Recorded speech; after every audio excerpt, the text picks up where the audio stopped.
see if it's... There we go. Now we're recording. Welcome back, everybody.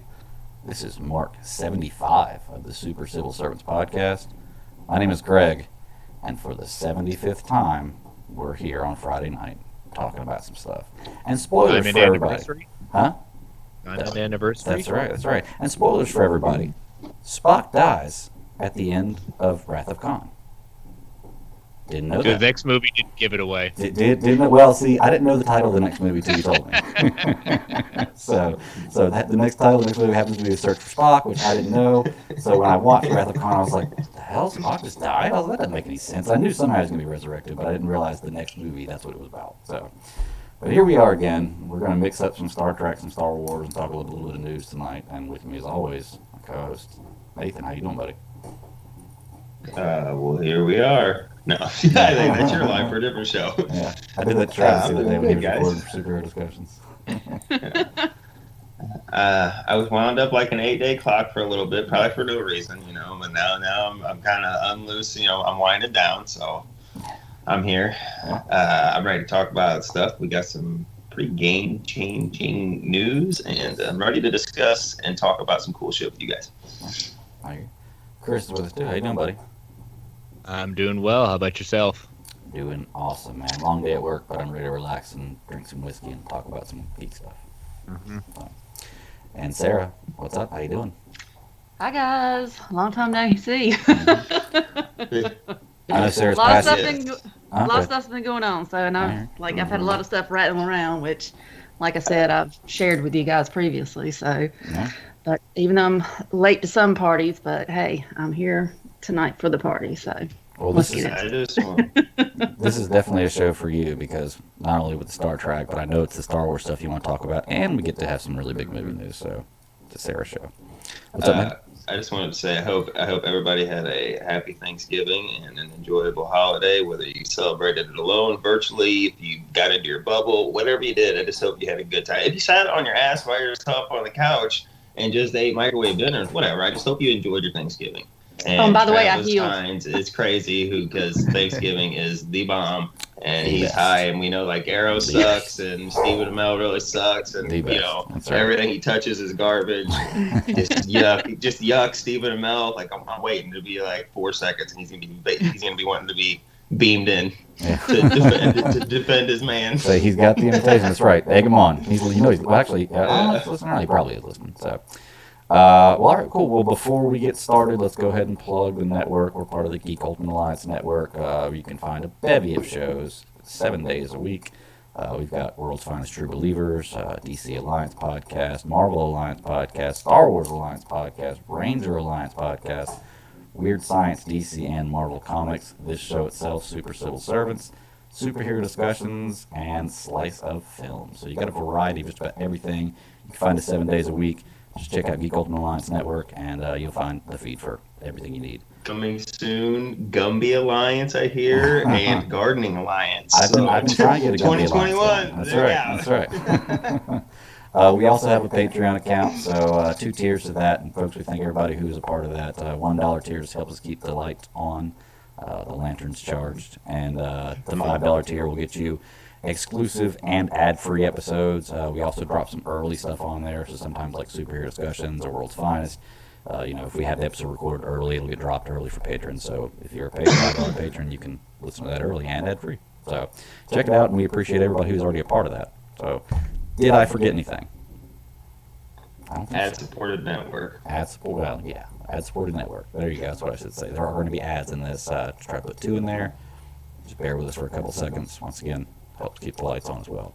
So, Nathan, was that to your liking? I think I nailed it. I sat down and studied yours, and I was like, "Let me do his, just my own version of it." So, perfect. There we go. All right. Well, let's get started with some news then.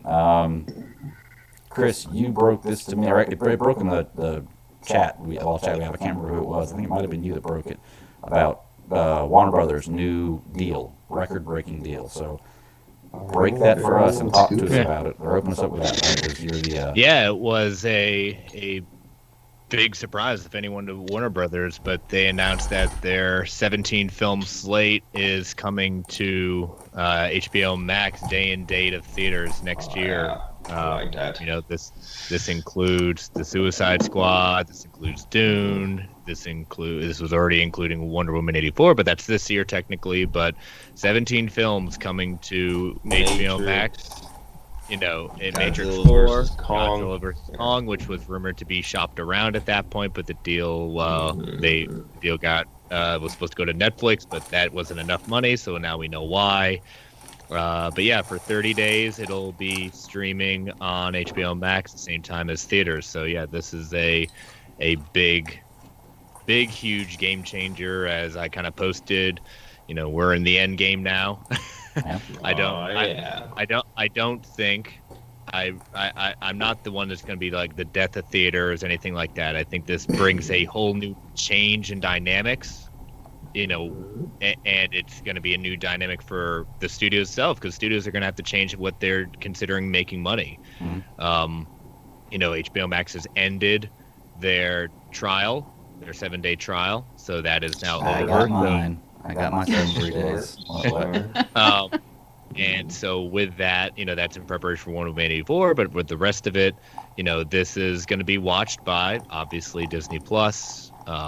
You know, again, it's going to be one of these ideas that, can they handle it? What are they going to look like? How's it going to feel? You know, they did announce also that Wonder Woman 84 will be the first 4K streaming movie on there as well, since that was another complaint about HBO Max. So again, we've talked about this before. This does make it now on paper the top streaming at this point for just movies in this sense.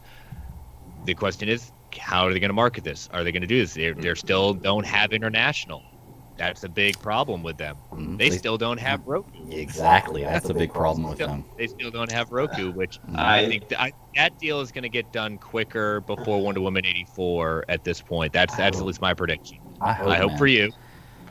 Because I tried. I don't know about before, but I would love it. Yeah. Well, I tried some of that screen mirror stuff the other day to watch The Flight Attendant on HBO Max, and it worked, but it was laggy, and the quality wasn't great, and the sound would sometimes not match up with it. I'm like, man, this is so frustrating. And if I have to see Wonder Woman 84 the first time like this, I'm going to be pissed. But if that's the case, if they don't have the Roku deal done by Wonder Woman 84, I'm not watching it on HBO Max first. I'm going to go to theaters that day, I think, if I can. So. And it provides a lot of different things, but I'm going to step away for a little bit, so my camera and mic will be out, but I'll be right back. You're good. Nathan, give me some thoughts, man. I would think that they would relatively quickly, because we know that they put this forward that next year, for 17 films that we know of, I think Chris said, that they are doing this model. Once their stuff got, I don't know about once, but with their stuff getting very popular, and I know this is like my favorite reference and my go-to, but the popularity of Game of Thrones, like especially when that became a huge, wide phenomenon and stuff, they made it to where you could watch it like day in, you know what I mean? Like you could watch it live with everybody else. So I've got to think that they are actively working on getting that same type of model to where instead of like HBO Go, you know, you get the HBO Max where people day in that day, you know, they can have their time for the theaters. So like Travis Hines doesn't have to rely on just his theater, you know what I'm saying? Because he said the cases are coming, his might get closed down before then. I've got to think they're working on getting that app going, just like they did toward the latter seasons of Game of Thrones, like when it was cracked, you know, but they made sure it was worldwide. So but at the same time, look at DC Universe. How long was that there going and it didn't get international? Maybe that was because the writing was on the wall as soon as it was launched. I don't know. I think that's, you know what I mean, because they knew this was coming. And me as well. But I've got to think that this is actually 100% priority. Like, because HBO Max isn't just your DC movies. This is, look at all the different variety of films and stuff that are coming there. You know, I've got to think they want to get like Disney Plus, so that, you know, like people, they got to watch Mulan and stuff, like, you know what I mean? Like, I've got to think that they want to be in that same ballpark, that same conversation, and they want to be, if Disney Plus isn't global, I can't remember, the HBO Max is going to want to be global. You know what I mean? They're going to want to be there. I've got to think they're working on it, and if they don't get it this year, I've got to think the first of next year. Or 2022. You know what I mean? If they don't get it 2021, I've got to think by the end of 2021 they have that problem solved. I would hope so if they're going to have 17 movies coming out. Like I said, especially with Exactly. Wonder Woman, it just seems like it should be priority. And I get that it's money holding it up, but I don't understand why they don't. Like, I'm definitely not a math whiz. You know, I don't know everything about business, but it just seems like if you can get it out to more people easier, you're going to make more money. I just don't understand what's stopping that. But once again, you know, but at the same time, we know that it's easier for them to. So I'm just going to kind of play devil's advocate with myself that it's easier to get it to like all of us here in America to do it the day of. You know, like Wonder Woman 84, we're all going to be able to do that, and internationally, like there's different international licensing deals. There's different ways that they can obtain the licensing for something to stream, if it's got to go through a third party or a fourth party, or if it's got to be government approved in some places. Like, I've got to think that it's got to be some legal mumbo jumbo, and it's not as easy as just turning it on for people around the world. You know what I mean? Like, I got to think it's licensees or the right people got to shake the right hands, or you know what I mean? But I've got to think that this is moving forward, even if it is that, I've got to think right now they're going, okay, we've announced this, like this is a major priority. We want by the time we get to the 10th movie in our slate of the 17, we want people half the globe to be watching. And by the time we get to that last one, we want everybody around the globe to be able to do it. You know what I mean? I've got to think that it's got to be priority, don't you think? I think so. Sarah, I want to hear your thoughts on it, and then I have one comment about it I want to talk about. What do you think? Do you like I mean, I think everybody likes the idea of being able to do this, but like, if it kills theaters, would you rather not have it? I don't think it'll kill theaters. I mean, it'll probably the demand for theaters will probably fall because I mean we are living in a new norm. I mean, period. Right. So you know, with hearing this, you know, especially like you know with Wonder Woman, it's interesting that the studios or whatnot are willing to evolve. I mean, I just feel like this is an evolution. I mean, because especially streaming is so popular now over the past few years. You know, they try to, you know, especially like with Disney Plus, like with Mulan. I had no inclination to watch that because that was just not a movie that I was interested in. Plus, you know, already paying for a streaming service. Plus, you're going to pay an additional, you know, a premium price for it. Now, maybe something like we, you know, discussed about Wonder Woman. Now, see, that would be a movie I would pay a premium for because, I mean, I've already got tickets to my local theater because I'm like, well, because we went to the theater a few weeks ago to see a movie, and it's limited seating. So, I mean, even I asked my husband, I was like, how did you feel? Did you feel comfortable? He said for however many people were in there, that might have been maybe 12 people total, not that many. So, I mean, I felt perfectly comfortable because it's like one of those theaters where you have the reclining seats, so really you're not on top of anybody anyway. So, but it is nice for people that if you don't want to deal with that, or you know, if you don't have the funds to go out and do that. Oh, no, Nathan was, oh yeah, some of the reclining seats. Oh yeah. But I mean, but I do like having the choice. I do like having the choice. Yeah. Now, but I mean, they've got to get the product out there. I mean, because some areas you don't have a choice. You know, your theaters aren't open. So I mean, what are you going to do? I mean, you have to evolve. Even if you take a hit, and if you don't get back, you know, however much you put into it, at least you're getting it out there and you're trying to stay alive. I mean, it's basically trying to keep your head. Absolutely. Do you think they're doing it like they're trying to bait people in, like companies into it? Because like I said, this is all about money, right? So what if they're going to run their first few movies out there and see how many people will subscribe to HBO Max, even without it being on Roku or being international, and see how popular it is? And if it is insanely popular, then they look at Roku and the international markets and they're like, look, see how crazy this is? Look at how much money you can make, and drive their prices, like be able to get a better deal with them. Or do you think that they're not wanting to budge? Because like I said, I don't see how not teaming up with everybody. I don't see how everybody jumping on this wagon and being able to broadcast, and this is not good for everybody involved. Hey, it's an experiment. Yeah, I mean, there you go. It's an experiment because it's like, okay, what can we do to get it out there? And obviously, I mean, it would be great. It could absolutely fail. I mean, you don't know. It's not going to fail.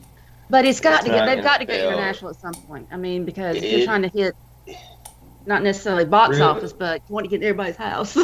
Yeah. Now, realistically, this is going to be a game changer, and not only is it going to be a game changer for the better, but we've got to look at the other side of it too, where it is going to be a hit in some places, and it is going to be noticeable at first, because there will be theater chains that absolutely do shut down because of this, but theater going will become more of an appointment thing. It'll be more of a big experience. It'll be Right.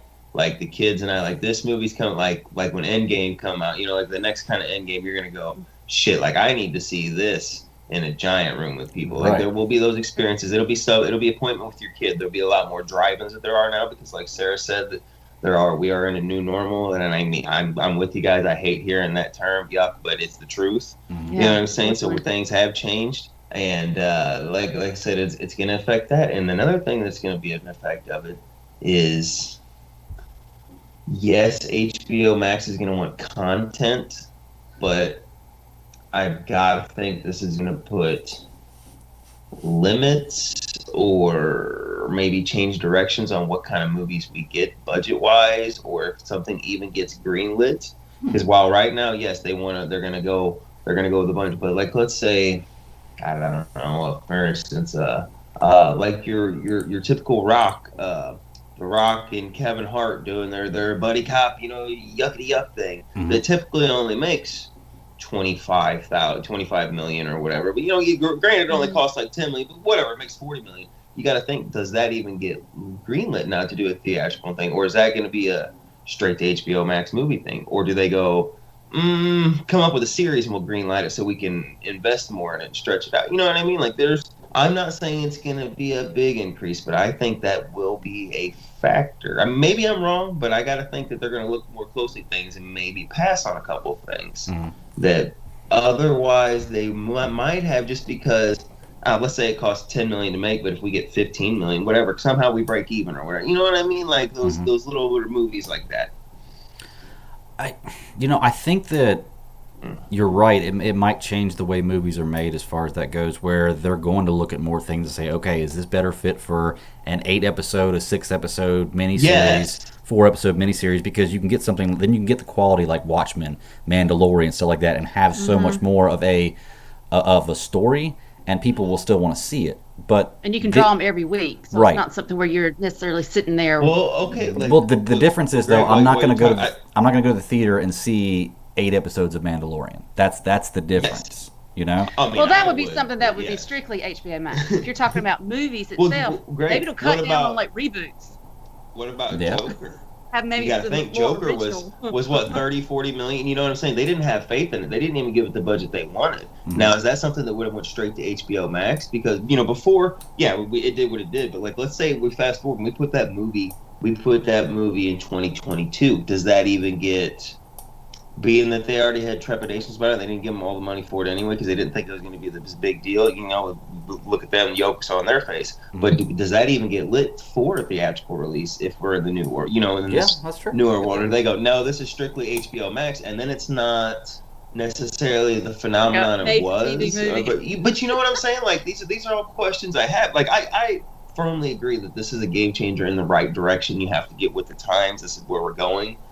But the transition, I don't think, is going to be as smooth as people are thinking. We will get back there to where it's a well-oiled machine, but right now both sides are learning. We're both, they're both going to try to adjust into that. This is the first outing, and I'm just throwing questions out. Maybe somebody smart, obviously somebody smarter than me. Maybe they've got it all figured out.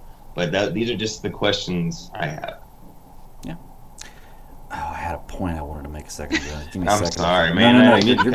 You're good. And I just thought of the Joker.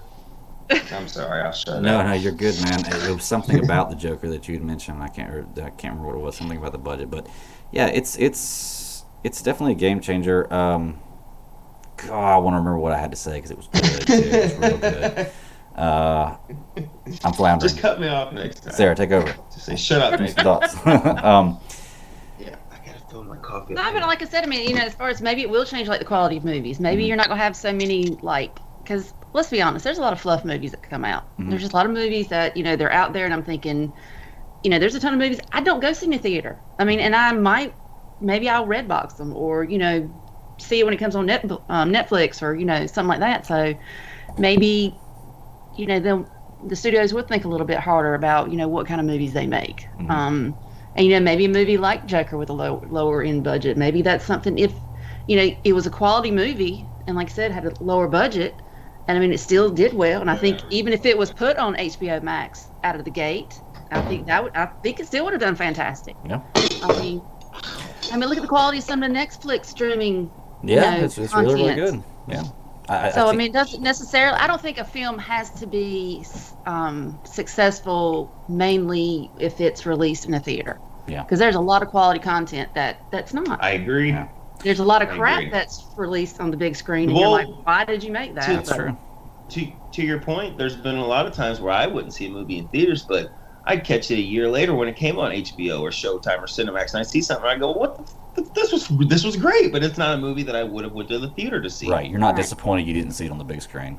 And maybe now, if you see it on HBO Max, and you're like, "Oh," and if it does come to the big screen, you're like, "Oh, I want to go see it again." Think about it like this. John Wick.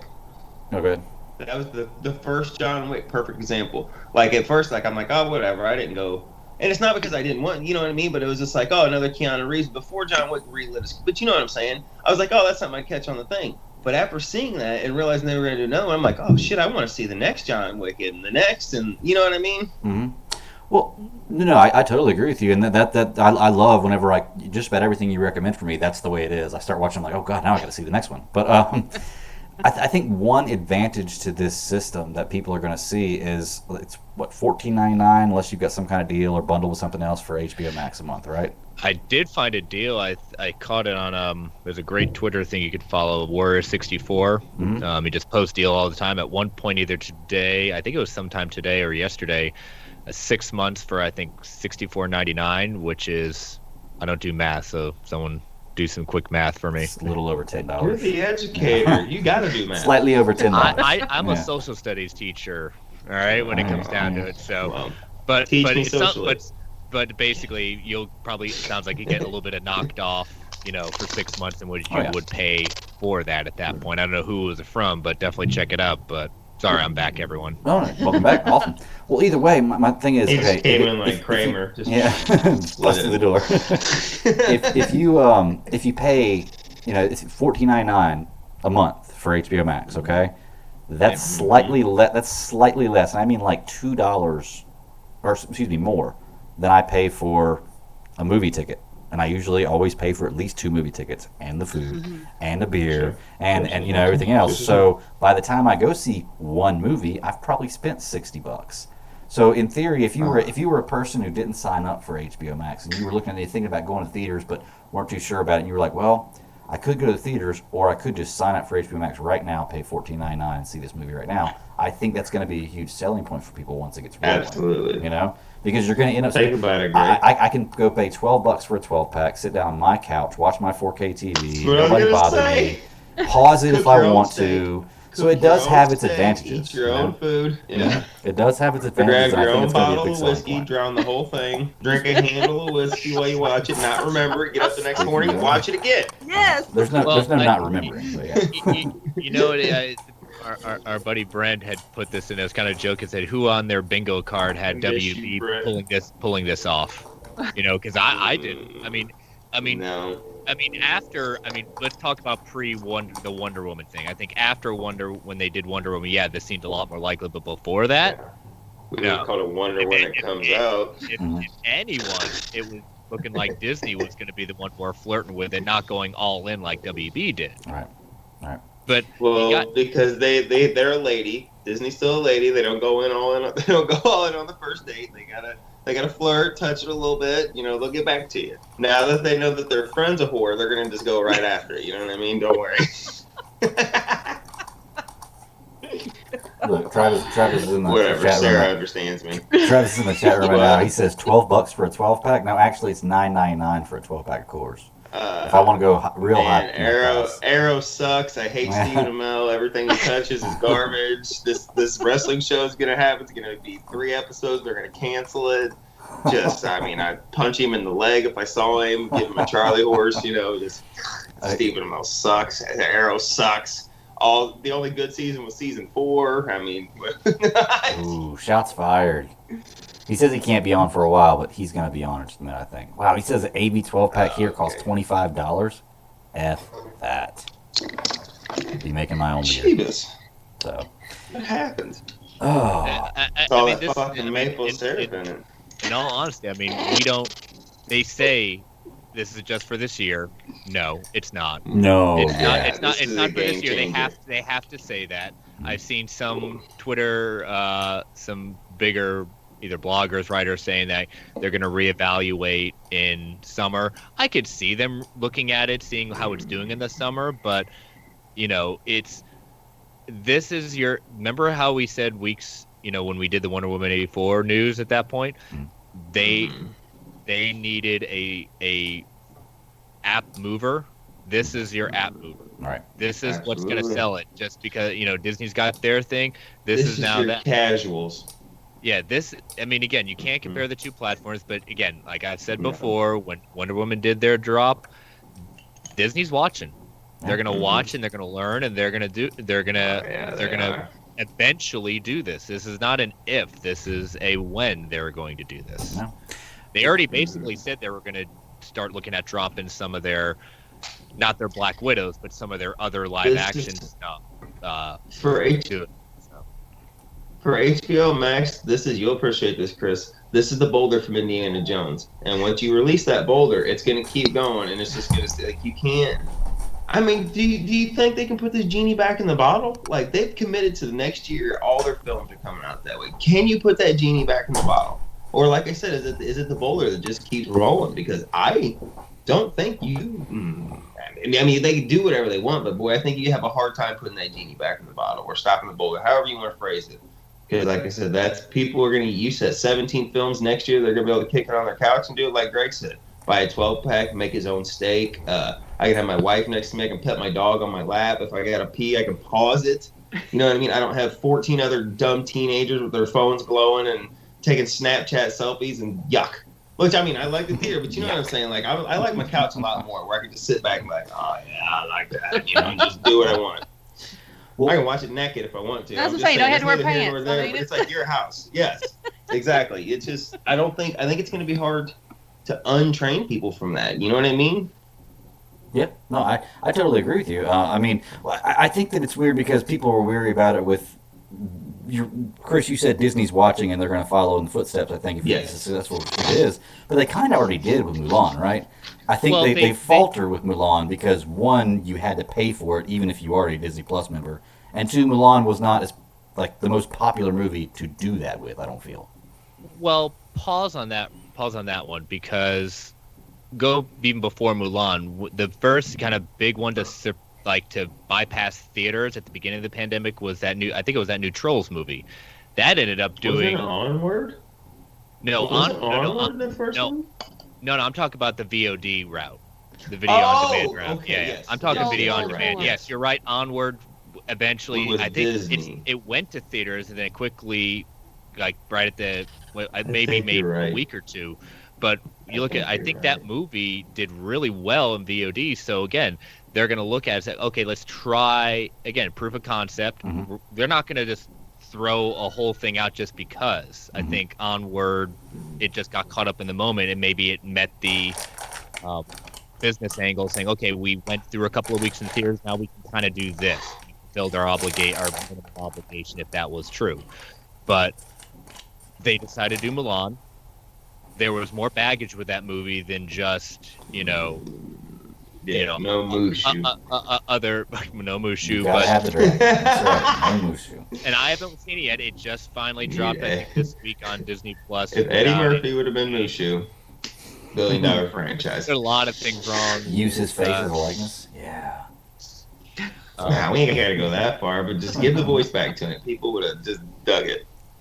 So again, they were following that VOD route to see, okay, can we do this? Did it make money? Yeah, we don't have full numbers necessarily. It obviously didn't do as well as it could have done at that point. But then, okay, then you got Warner Brothers drops Wonder Woman 84. Boom, biggest movie that everyone's been waiting for over 2 years for. Okay, now we're gonna just throw out our entire platform. You know, I mean, you got some big heavy hitters in there with Who's Suicide talking Squad.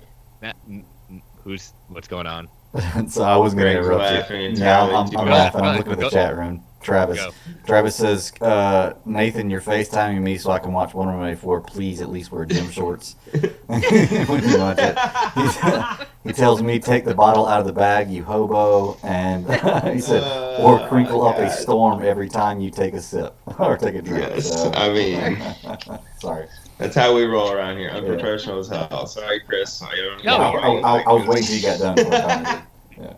So again, it's okay. You know, people say like Disney should have been first with this. No, they're not aiming to be first. Right. That I view Disney at this point kind of like Apple. They are not gonna. They, in the sense of a lot of times you look at iPhone, they've been following Android in many different ways. They'll watch, they'll learn, and they'll perfect it for their own. The war. Here comes the war. The Android people that have been doing it for months, and the Apple people go. As an example. Here we go. As an example. And so again, they'll. Goodness gracious. Who's got their volume? That was me. What the Yeah. Sorry. Gregory. So again, they're going to learn, they're going to watch, and yes, I do expect Disney Plus to follow. Do I expect it Do I expect it within the next few weeks? No, I do not. Do I expect this investors call to possibly make reference to it this week? Probably. And they may say, we have now escalated some of our other movies, but we're not going to start opening up the doors to every single thing at this point. Because again, they're not going to, they have one plan for this investors call. This was probably not a part of it, but they're going to have to acknowledge it because again, I'm an investor. I'm going to want them to hear what their initial response is going to be. So this is a part of the conversation. Could I see them March, April, before Black Widow is supposedly going to drop in theaters? Yes, that seems more feasible because now they have to build a platform to handle this type of user base all at the same time. Because don't tell me if and when Black Widow does drop on Disney Plus day and date, that platform is going to get slammed. Oh yeah. So again, you have to build that infrastructure in place. And so I remember in our chat, I kind of made a joke as saying, I think Travis was saying, they got AT&T, they got the server. They said they could barely handle the best episode of Game of Thrones at launch time, and they were having problems. So. Again, I'm not going to fault them for having problems. And I can't watch my Wonder Woman at this time. Mm-hmm. I'll grumble, but I'm going to Karen the shit out of it. I'm going to contact the manager. I'm going to want people jobs. You're going to be a total Karen, huh? I'm going to want a written apology. To be a Karen. Mm-hmm. Can I please see the manager? Yeah. Always the best words to hear when you're a server. I need a fan manager plan. That's one thing, and again. However big our audience is at that point, understand when these big movies do drop, initially, you're probably, if you're going to watch like at the height of the time, 8:00 at night on Christmas Day, it may be a little struggle at that point. It may not. That would be the big news. If it can handle without any hiccups, that will be a big plus for Warner Brothers. And they're probably working on it now. But again, until it happens, until the event happens, we don't know. Yeah. Travis says they get no credit for fandom server performance. I don't think. I heard there are some problems still with fandom. Well, I think that, to be truly honest with you, I think the Wonder Woman hit, like if you have a movie like Wonder Woman, you're going to get a bigger hit than personally you would get with people watching fandom. Yeah. I get there's a ton of people watching fandom. Yeah, that's a niche audience. But my daughter wants to see Wonder Woman. My daughter doesn't want to watch fandom.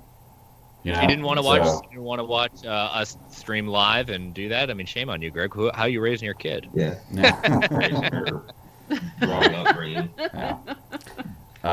But yeah, man, it's a crazy thing that's happened with Warner Brothers. I'm really interested to see what's going on in the future. I can't wait. No matter what, even if they had announced this beforehand, if they had announced this before the Snyder Cut, I'm still not as sold to get HBO Max as I am. Not even for Wonder Woman? Not even for Wonder Woman, man. Hey, to be truly honest with you. Say. To be truly honest with you. I love Wonder Woman, but if I can go see it in theaters and I can only see the Snyder Cut on HBO Max, I'm definitely getting HBO Max, you know? So. Hey, but Keelar in his announcement did make reference to, and the Snyder Cut, and we look forward to the Zack Snyder's Justice League in the coming months. He particularly called that out in his announcement. Look, Travis says that the Wonder Woman thing is in America only. Fandom was worldwide, just because I guess HBO Max. I still think you're going to get more people that are interested in Wonder Woman just in America than you had worldwide with fandom. Not knocking fandom. Not knocking fandom. Yeah. It's not mainstream. You probably had more people after the fact watching everyone's reaction and when the trailers dropped than actual fandom when it happened at that point. You're right. It's a niche audience. Our people were losing our darn minds. But again, you're right, Travis. It was a worldwide audience. But again, it's just not the same kind of audience mainstream. Right. You gonna snap us? You're gonna snap us, Greg? I'm gonna snap us here in just a minute. Like Travis is getting wily. I'm about to snap him here in just a second. He needs to come on here. Yeah, man. It's. Do y'all have anything else y'all want to point out about this? Greg, I know what you're most looking forward to, right? Aren't you? On that movie slate, what's the one coming out next year that you are most likely to look forward to? We all know it won't be as good as the original because we know the GOAT was in the OG, but you know that second one, we'll see what kind of silly nonsense. I think I'm saving that one to go see it in theaters, you know, in that Dolby surround sound, high quality. Yeah, you're gonna go Space see Jam 2 is with the second best, with the second best out there. See, now you're gonna get Travis on saying you're just saying that you're Travis on. I know that. So right, I mean. Right. If we're talking baseball players, there's better out there, but you know.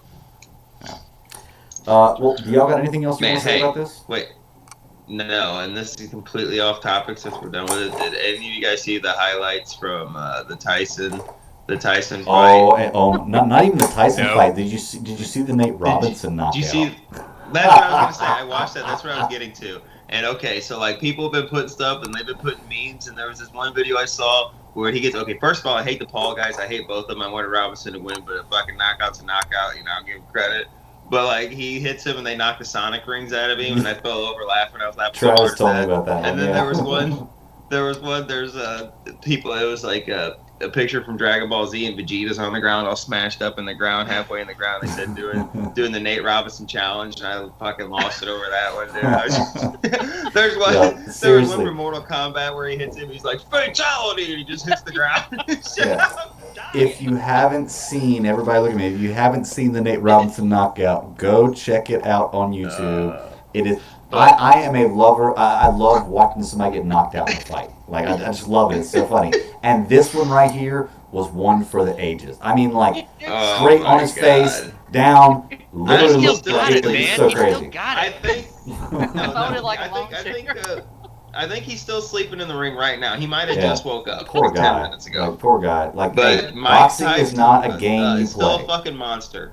Mike Tyson is still a monster. Yeah. And Roy Jones Jr. for his age is still fast as lightning. Well, you know they made a deal before that fight. They made a deal before that fight. They wouldn't take each other's faces out. Like, it would be mostly body shots. There was blood they were in the fight. Right. They wanted mostly body shots. But Tyson, did you see Roy Jones Jr.? Like, man, Tyson. If Tyson wanted to, he would knock Roy Jones Jr. off his ass. Destroy. Right at this age. Evander Holyfield wants to come back after we. So, you know, like, Evander Holyfield trying to call him out. And I said, wouldn't it be great if all these years later he just bit the other ear off? Like, motherfucker, I'm still Mike Tyson. You know what I mean? Nathan. All right, we're completely off. We went almost 40 minutes without a squirrel, I wanted to bring it all up.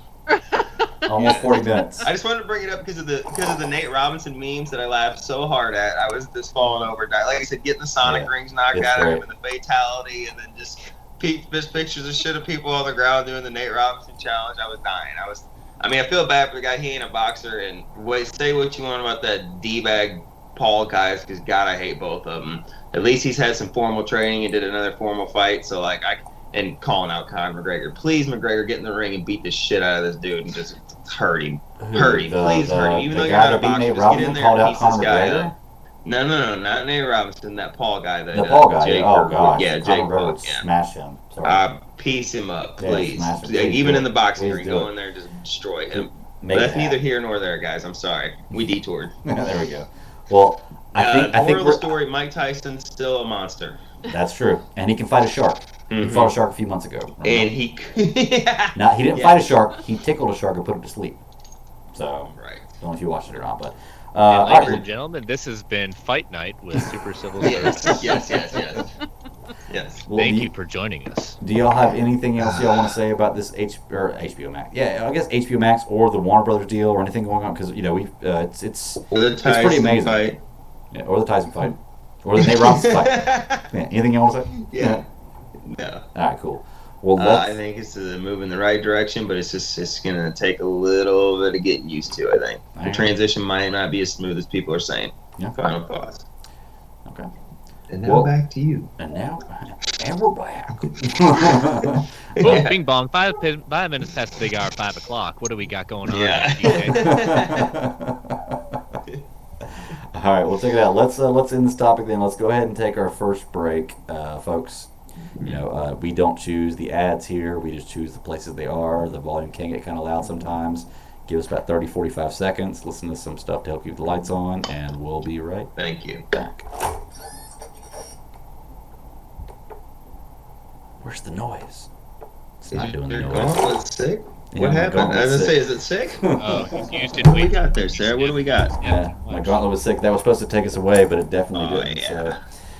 All right, cool. Well, we're back, and we are going to talk. Highly hodly. We are going to talk a little Star Wars right now. Sarah and I spoke the other day, and ripped my lightsaber out. Yeah. I had my lightsaber out the whole time. I got mine over in the corner. That's right. Well, Sarah and I got to talk the other day, and neither of us has had the opportunity to discuss anything about the Mandalorian with Ahsoka Tano episode. So we definitely wanted to get our thoughts out there about that. Sarah, I'm gonna lead this with you because you inspired this one. You guys gush. Yeah, so give me some thoughts. First of all, I've already heard the Star Wars Alliance. I've already heard That's right. Well, before we get into anything else, tell me what you thought. How good of a job did they do? How impressed were you? Did you like it? Would you change anything about it? I liked it. I'm not gonna lie. I mean, I think even if it looked like crap, I still would have been excited just to see Ahsoka live action.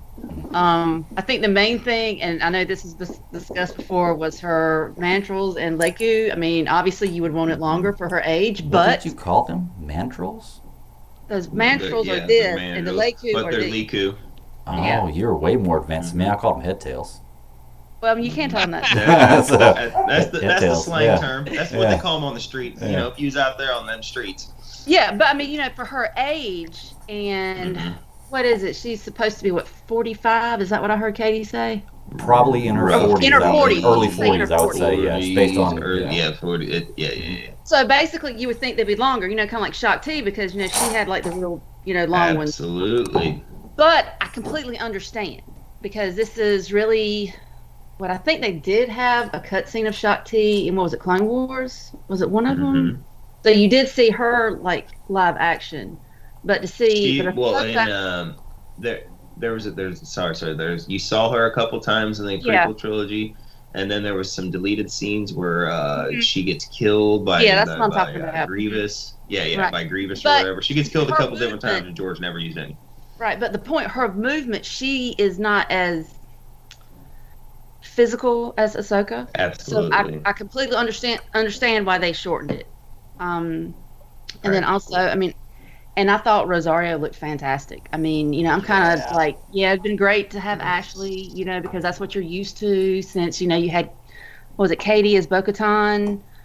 It's always great to have the voice, that looks like the character, but I thought Rosario looked gorgeous. I mean, Go ahead. Oh, but I'm just saying she had the look, and it's but I think Ashley would have been better if Ahsoka was younger, because she's so little and she's so. But yeah, I mean, I think her movements I thought were great. I mean, it was great center, especially her moves. I mean, she wasn't exactly like the animated that we're used to, but I mean, it is animated, and it's really hard to kind of pull that into live action. So, Right. and then maybe if we do see her, not necessarily this season, maybe next season or her own show, maybe they'll build on that because this is her first viewing. So, it's kind of like a lot of things, like you go ahead and throw it out there and then let's see how it looks and maybe we can kind of, tweak a few things. Yeah. But yeah, I mean, it was just, and it was so funny because whenever you have like characters like that you're so excited to see, you're thinking, oh my gosh, are you going to see him in the very beginning? Or are you going to see him in the middle? Or are you going to see him in the end? Mm-hmm. I was kind of joking with my husband. I said, yeah, I said, watch, you'll probably see her like the last 5 seconds. And then when it started, he was like, no, you mean like the first 5 seconds? Off the bat. Yep. So, I mean, that was really cool. But I just like how they were building on the story. I mean, it was more about her and getting her into it. And I mean, and the one thing that I really did miss her say was the "I am no Jedi," because there were so many opportunities she could have said that, and I felt like that was the one thing that was missing. But other than that, I mean, I thought it was great. Yeah. I mean, I was just excited it was there. I mean, I could probably go back and nip a few things, but I mean, I'm just excited for her to be there. I'm going to go back and nitpick one thing at least, and I want to talk to Nathan and Chris about this. Just one. He gets one. I get just one. Everybody gets one. That's right. Everybody gets one. Spider-Man said so. No, I really enjoyed it. I love the look. Dawson did a great job. Hey, I once heard everything you say before the word "but" means total dog shit. Means nothing. No. So go ahead and just get all the pleasantries out and just get past the "but." I really enjoyed it, and my only complaint is not like a huge complaint, and it'll probably change in the future if I had to guess, because I'm assuming that when they wrote this, they said people are going to be mad about that. Let's maybe make this a change in the future. We'll see what happens. But I love the look. I love the fighting. I had a guy at work who's he's just gotten through Clone Wars. He's a huge Star Wars fan. Just gotten through Clone Wars, and he's about to start Rebels, and he loved the last season of Clone Wars. Him and his wife watch Star Wars all the time, and he was telling me the Mandalorian episode really impressed him, and I talked to him about it, and I had this issue with it, and he was like, well, yeah, I can kind of see that. So it's I don't know, maybe it's just me. And I'll go ahead and put it out there because there's nothing I can say that I liked about it that Sarah didn't already say, because I love the look. I think they did a great job introducing her. I love the fighting. If you're Ahsoka Tano, okay, and this is 25 years after Revenge of the Sith, something like that, 25 years. Some in that ballpark. In that ballpark, yeah. Okay. And you have been in the Jedi Order, and you've met Yoda, who is who is probably the Master Jedi, okay? The Master. And in your lifetime, you've never seen anybody else of his race, except for maybe Yadu. You've maybe seen, I don't know if she has or not. Nope. Okay. Nope, she never saw it.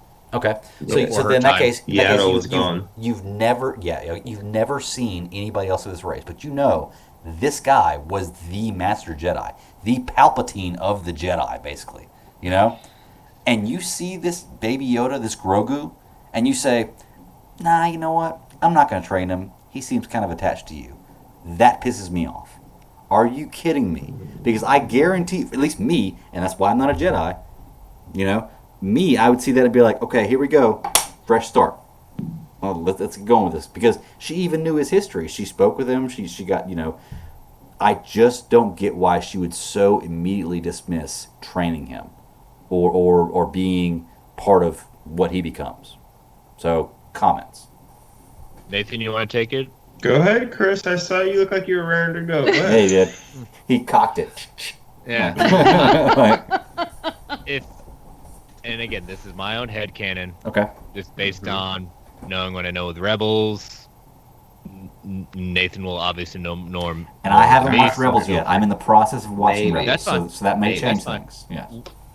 Mm-hmm. She, even at the end when we see the end of Clone Wars at that point, she realizes she's lost her master. Mm-hmm. She's lost the even though she's left the order, she's lost the order. Mm-hmm. She's lost she is utterly despondent at this point. So we don't know, outside of if you've read any kind of books or anything else that's in canon at that point. This is the first time we've seen her since Rebels. Okay. And yes. even at the end of Rebels, there is a time difference from where we see her at the very end of Rebels to now. This falls before that. This falls before Rebels? This falls before the end of the epilogue. Before the epilogue of Rebels. Okay, I got you. So she is still figuring things out, and the reason she doesn't jump, again, she could be the person saying, "I'm not going to jump to train someone," because she is still at this. She has her own mission. We know she has her own mission in mind. She's not going to stop and cut. She does not feel she is the one qualified enough to focus on training Grogu. She's also scarred. Yeah, and that's what I'm getting at, is in the sense of, I'm with you, Sarah. Like, I was hoping to hear, like, there were so many points like I'm no Jedi at that point, but I think I think that's a big signal. Intentional. Yeah, intentional, exactly. That she is trying to figure that out. If she's not saying I'm no Jedi, there is a chance for her to reconcile that. Yeah. So we're at an impasse. We're at a crossroads with Ahsoka when we see her at this point. So Nathan, when go. We see her. Do you trust Filoni? When we see her in, I do. And when you remember, Chris, when we see her in Rebels, and she communes with Master Yoda, she's almost shocked because she's not a Jedi, and while she's still in touch with the Force, like, that's. You know what I mean? Like, she goes to the Jedi Temple where she doesn't really feel like she belongs anymore and stuff, and she communicates with Master Yoda, and he assures her, like, the Force will always be with you. You know what I mean? So, like, if this is Qui-Gon discovering Grogu, Qui-Gon throws caution to the wind and shit and says, I trained this boy because he needs it. Because, like Greg's thinking, Qui-Gon goes, he needs, we need it. We can't risk him falling into the dark side. So, yeah, exactly. This is the way. Ahsoka, which you'll get there, Greg, but, like, if you remember from Clone Wars, the Mortis arc, and where she dies and the sister gives her life into her, and now she's had the bird Mori with her, which you can actually see the bird in this episode. Mm-hmm. Like, when you get into Rebels, she goes through another journey, and we know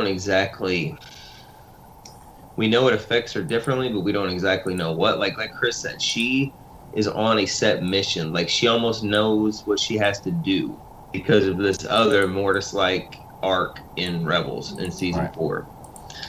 I'm hoping, like you said, I trust in Filoni, and right now I know it's super vague, but if I know Filoni, he's going to weave it in and put some details in it that makes you go, shit, there it goes, it works. You know what I mean? Mm-hmm. Yeah, I trust Filoni too. I think that if I'm going to hand it over to anybody that I feel like can do a good job, that's the guy I'm giving it to.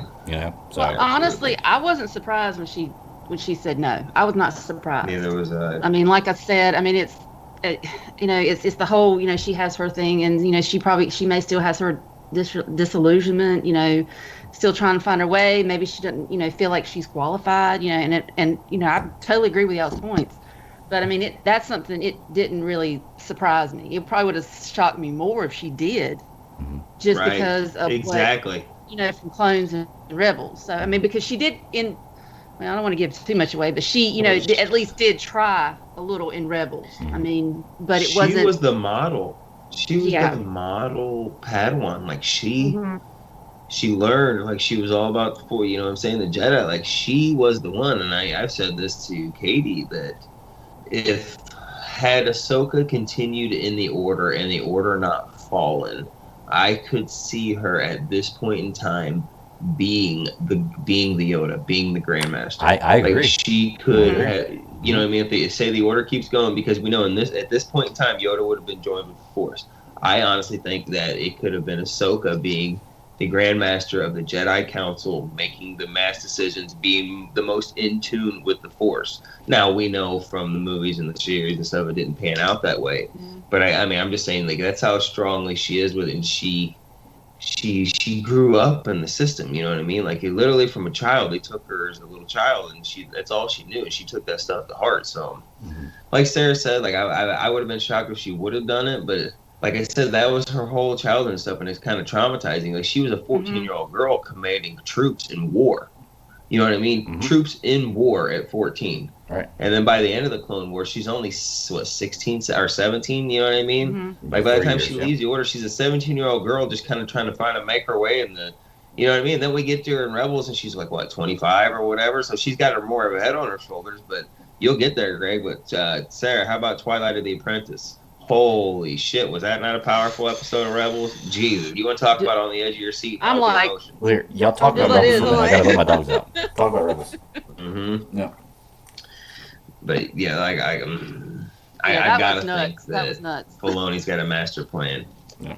Oh yeah. But yeah, well, I mean, that's his baby. I mean, that's his character. If anybody's gonna, see her all the way to fruition to, her story arc, I mean, he's the one. Mm-hmm. I mean, obviously. I think there's a reason she made her debut in his episode, written and directed. Probably. That's probably a good point. Okay, so I got my one gripe out about Ahsoka Tano. Other than that, I loved everything else there, and y'all all make great points. I haven't seen Rebels yet. There's a lot more story to what's going on that I could, really enjoy. It's like when we were reviewing Clone Wars, and we got to the season finale, the last season, and I had mentioned how I wish I could have seen this and this and this, and that was because I hadn't watched the episode or seasons 5 and 6, I think. And you were like, "Oh, you should go back and watch that. You can see that." And you're right, I did. Okay, so I was satisfied with that. So there is a very good chance that I could be satisfied more with this decision once I watch Rebels, which I've downloaded the first 3 episodes. I planned on watching them today. I'm definitely at least going to watch them tomorrow. But I think it'll have more context to you once you get to season 4, the arc that I'm talking about. You'll know it instantly, because if you remember the Mortis arc, where Obi-Wan and Anakin and Ahsoka go to that weird with the father. You know what I'm saying? This arc stands out just as much as that arc. Okay. See, Sarah told me the end of season 2 was the best part. So now I'm looking forward to season Twilight 2 and season 4. So that's some Twilight best. of the Apprentice is some of the best shit you'll ever see in your life. Like I said, I mean, it's really, really good stuff. Okay. See, that is emotional. I'm not gonna lie, it's straight emotional. It pulls on the strings. It definitely pulls on them. But I mean, and then the subsequent, the last 2 are good too. So I mean, it just adds a lot to it. It's nuts. It's nuts. Okay. It's like I want to go back and watch it again. But I mean, I'm like, We'll do it. It's there. You pay for Disney Plus. You got it, right? Oh yeah, definitely. All right. Well, there's one more thing I want to talk about with Ahsoka Tano, and then we can go, talk about it as much as we want to after that. But there's one point I wanted to put out, and it was that Sarah and I were talking about.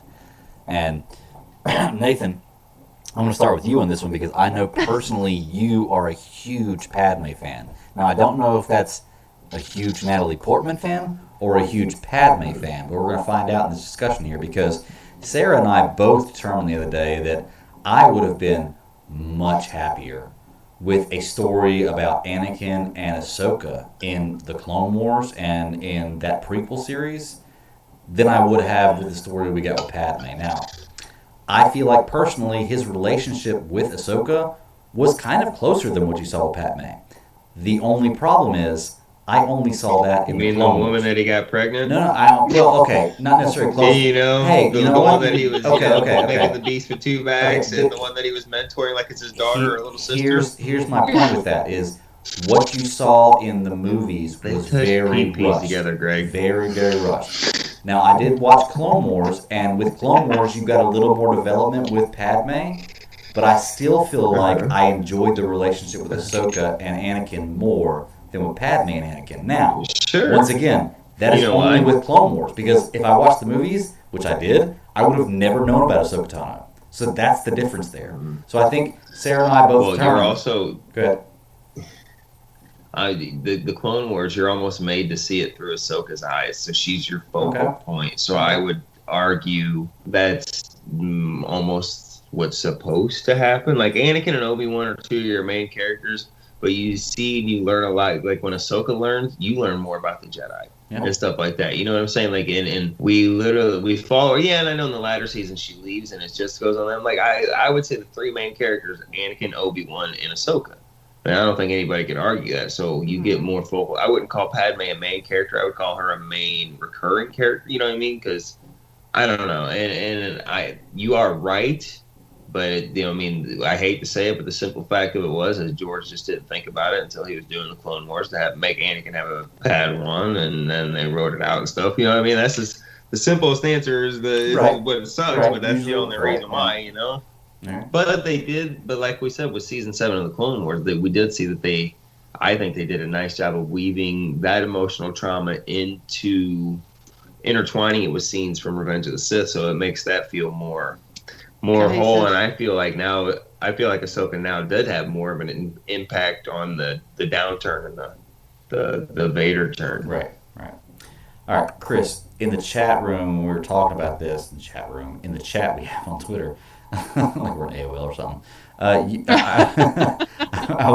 You and Sarah, or you and Katie both had the mindset of it's kind of unfair to compare those two characters. And when I put it out there, I'm thinking it's not necessarily like which character you think had, like, obviously a Jedi warrior is going to have more appeal than, a whatever Padme is, a politician, exactly.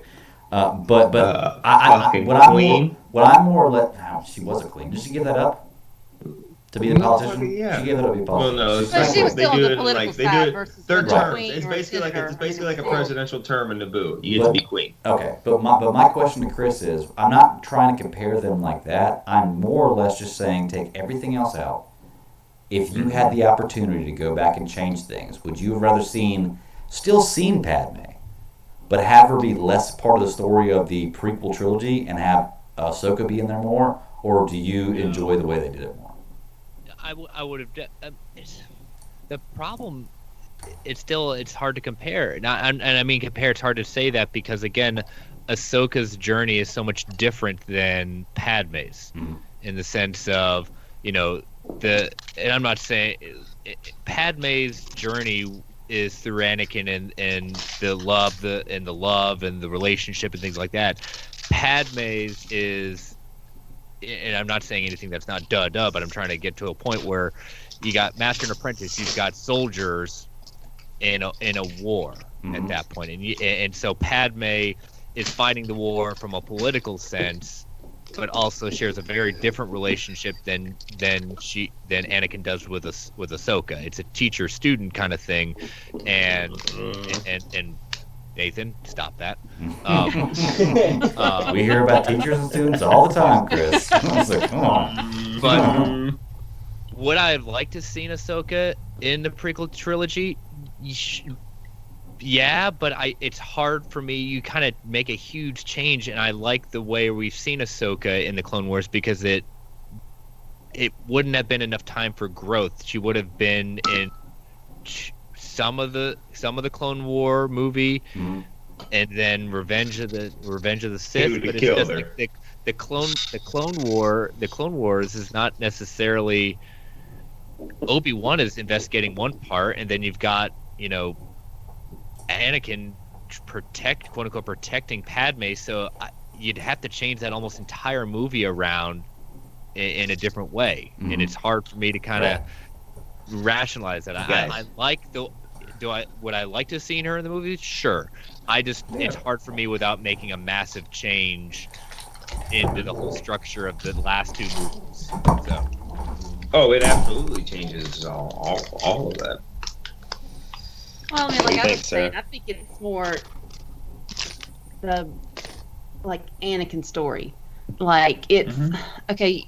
You see when he starts turning to the dark side, because obviously it's the loss of his mother, because he's always worried about her, and then it's just hard for me to believe that it's just Padme was the only one that really pushed him over that edge. It just seems like it would have just added more to it if there was, if you knew if Ahsoka was there, and the turmoil that she dealt with, and then them parting, and it just seems like it would just have added more to the emotional turmoil. I mean, that was just kind of what I was, because Clone Wars does such a fantastic job of showing the relationship between Ahsoka and Anakin, because they're so similar, but yet they are different. And it's just, I don't know. Padme's never been really the strongest character in any of the movie, like the film to me. And I'm not going to the deep canon. I'm not going, to that because I'm sure she's probably a stronger character death wise, but maybe it's just Natalie Portman. I don't know. But that to me, that just always felt weird, and why, like Clone Wars was the film itself, the prequel. I'm like, it just didn't feel strong to me. But I just thought maybe, and it might not have been a long fleshed out relationship like between Padawan and Master in Clone Wars animated.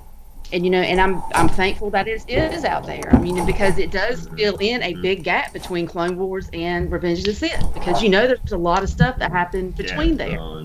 So and that added to it. And I like to see more of a story. You'll see stuff face value. That's why a lot of times that was one of the reasons why I liked the prequels, is because it was Anakin's story.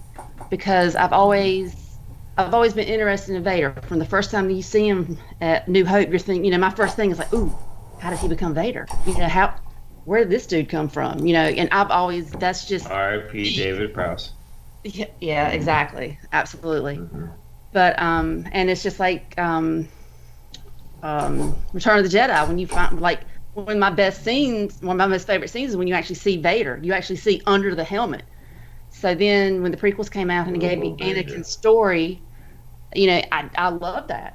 Revenge of the Sith. That's like the favorite movie in my house, and that is literally his transition over. I don't know. I can't tell you how many times we've watched that movie. It's number two in my house. The overacting. So and that was the only thing I was just trying to discuss, it just seems like if you did see Ahsoka in the prequel films and add a little bit to it, maybe it just made more sense instead of just, you're going down a path I can't follow. Oh God, I can't with that. But but then again, if you didn't have Anakin and Padme, you wouldn't have Luke and Leia. So there you go. Yeah. But that was just my point. It was basically just Anakin's relationship and how it just pushed him further. And it. Sarah, I like what you said, that if you just watch the prequels, it almost feels like really Anakin went this far just because of Padme. Now with the Ahsoka stuff in there fleshed out from Clone Wars, that adds more to his trauma, and we see the way he goes about just going through the Clone Wars. As I said earlier, he's like one of the most brutal characters, and he'll kill first. And like I said, when he gets mad with Corvus and stuff, and like just choking him, like, you know what I mean? Like it really helps. It really helps show him walking down that tunnel and like losing. You know what I mean? Because he's the guy, he's the clone commander that gets out in front there with his clones and gets out there. You know what I mean? And eventually he loses all this stuff. It's just like everything, his whole world and everything he knows kind of falls apart. You know what I mean? So I think it just adds so much more context, and then you get to actually see Anakin and Padme's relationship fleshed out in this, because like there'll be little hints of where they see each other on a hollow thing or in this thing, and they're smiling, and you just get that relationship built up where you feel like they were husband and wife, and they made a little thing. You can see there was a little wow chicka wow because they had the relationship and stuff. You know what I mean? And the porcelain I could stomach that more so in the animated series versus what I could see in Clone Wars, the film. Yeah. I don't know. It's just I don't know. It's just kind of Attack of the Clones, and how dare you? Because I love that. And when I was like 13, 14-year-old me, I was like, oh, I wish I was a Jedi and could marry a queen to turn to a senator. And everybody, look at this pretty landscape in the water. Wish they were a Jedi. Come on now. Come on. Did you want to have some hostile negotiations too, or aggressive negotiations? I wanted to make a C3. I hated sand. It's coarse and it gets everywhere. And I was there. I wanted to float apples across the table. I was trying it all. You wanted to talk into a Gillette razor and act like a communicator. Right? Hey, for as much people. Come on, guys! That arena battle is the shit. Attack of the Clones doesn't get near enough love. It was very good. Fight, that's the shit. The arena battle with the Jedi back to back and stuff. That's awesome. Do you know what that battle reminds me of? Man. Do you know what the main part of that battle reminds me of? It's like comparing it to a button masher on a game.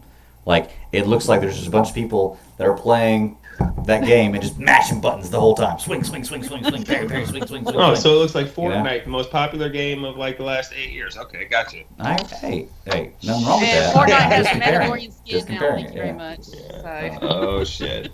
Oh guys, I want to ask you before we move on. Good for them. Before we move on, who is your guys' shot in the dark? Who smuggled Grogu out of the temple? Who's your shot in the dark? Who do you think came and got him?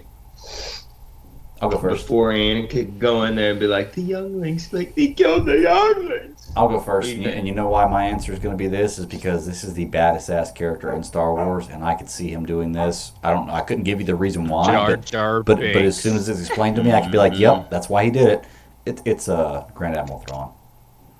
Somehow or another, Grand Admiral Thrawn did that. You know, he got it out there. Like He wasn't even there yet, though. You no, don't read the books. He wasn't and there that's till why after it's the so Cold much War more started. amazing. That's why it's so much more amazing. It's because he wasn't even there then. It makes absolutely no sense, It was but Grand it's more Admiral Thrawn. amazing. Yeah. He knew before he joined, before he left the Ascendancy and joined the Empire, he knew he had to get Grogu out of there. He said, I need to get That's some how, goo and that's grow how it. good he is. So,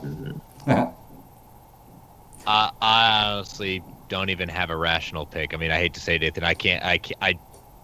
I would like to have one, but nothing comes to mind that would make sense. yeah, really. That's why Grand Admiral Thrawn makes I total want sense. to hear yours, really, but Why just Grogu? Gogurt. Why would it just be Gogurt? I mean, because you had all these other younglings. Why him? That's my question. Not Because who he took is him. a Why? Yoda.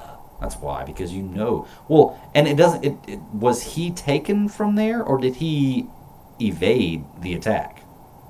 Like, did he see it happening? He and would have leave been like himself? 30 years old. He's an infant at 50. How would he evade it at 30? He was He's old only enough to 30. He'd have learn been like, some of the "Oh, Jedi stab me ways." and shoot me." He was old enough He to learn just, some of the he Jedi just ways. looked at Anakin and Just he'd have has like, started "Ugh," baby like talking. he does. Natural Yeah, I instincts said he kick would have in, just man. looked at Anakin and been like, ugh, and Anakin would have chopped his little fucking head off. Survival Yeah, instinct kick in. No! No. I don't know why, but in my head, I think it was Joe Castanew, the librarian. Don't know why, that's what popped in my head. But there has been so many rumors and speculation that Mace Windu survived. Why did Mace I've do it? seen Jackson's that. coming back. I've seen that. And I think that where there's smoke, there is fire. So it could be a possibility where, No Hands Mace comes in and he's like, I gotta get you out of here. And he takes him out there and then, he's out there. Wait a minute. Did you ever with see his a nose. body? Yeah. no. Here's the other thing. No Hands Mace got blown out of the window, and at some point got rational thought to just foretold himself bleeding. No, well, he got cauterized, so it wouldn't be bleeding, but that would. Yeah, they're cauterized. We're good. Yeah. They're good. He's just gonna run around now and he's like, somebody help Well, me. we do know at some point. I gotta piss. At some point, we're gonna have to hear or read or see how this went down. Yes. That is a Yeah, absolutely. huge mystery that needs to Right. be explained. Like, how does one wipe with no arms? You know what I'm saying? Like, that's a fucking mystery all in itself. Well, how cute was How it many licks when? does it take to get the center of a Tootsie Pop? The world may never know. Right. 3. Remember the commercials? 1, 2, 3. Well, how cute was it when Ahsoka actually said his name and he's just like, "Whoop?" Good. Yeah, he He's goes, like, and the Mando's like, what did you say? Every time he makes that noise, every time he says like you're He's baby talking now. He's finally baby talking. He's doing his like little babble. Grogu. Grogu. I don't know what that was, but I can't wait to hear it when I play it back. Mhm, Sorry. mhm. 13-year-old my school issues there. I have to take care of that. But I don't know, but every episode's getting better and better. That's all. yes, I agree. And, Yes. I was telling my friend the other day that I haven't been disappointed You don't yet. have friends who are Well, then y'all. I was telling y'all.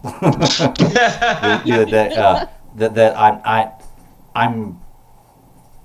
I haven't been disappointed yet with Mandalorian, and it's very rare that I see a show that I'm really. I had a complaint about the Ahsoka Tano thing, but it wasn't a big complaint. I'm interested to see if they do ever disappoint me, and when they do, if it's something that I'm just like, you know what, you guys are like 16 for 16 so far. So it's like MCU with Guardians of the Galaxy 2. Like I'll let that one have a pass because you're like 22 for 23 so far. So just We'll let that one go. You know, nobody gets everyone perfect. So I'm interested to see when they do mess up, if they do.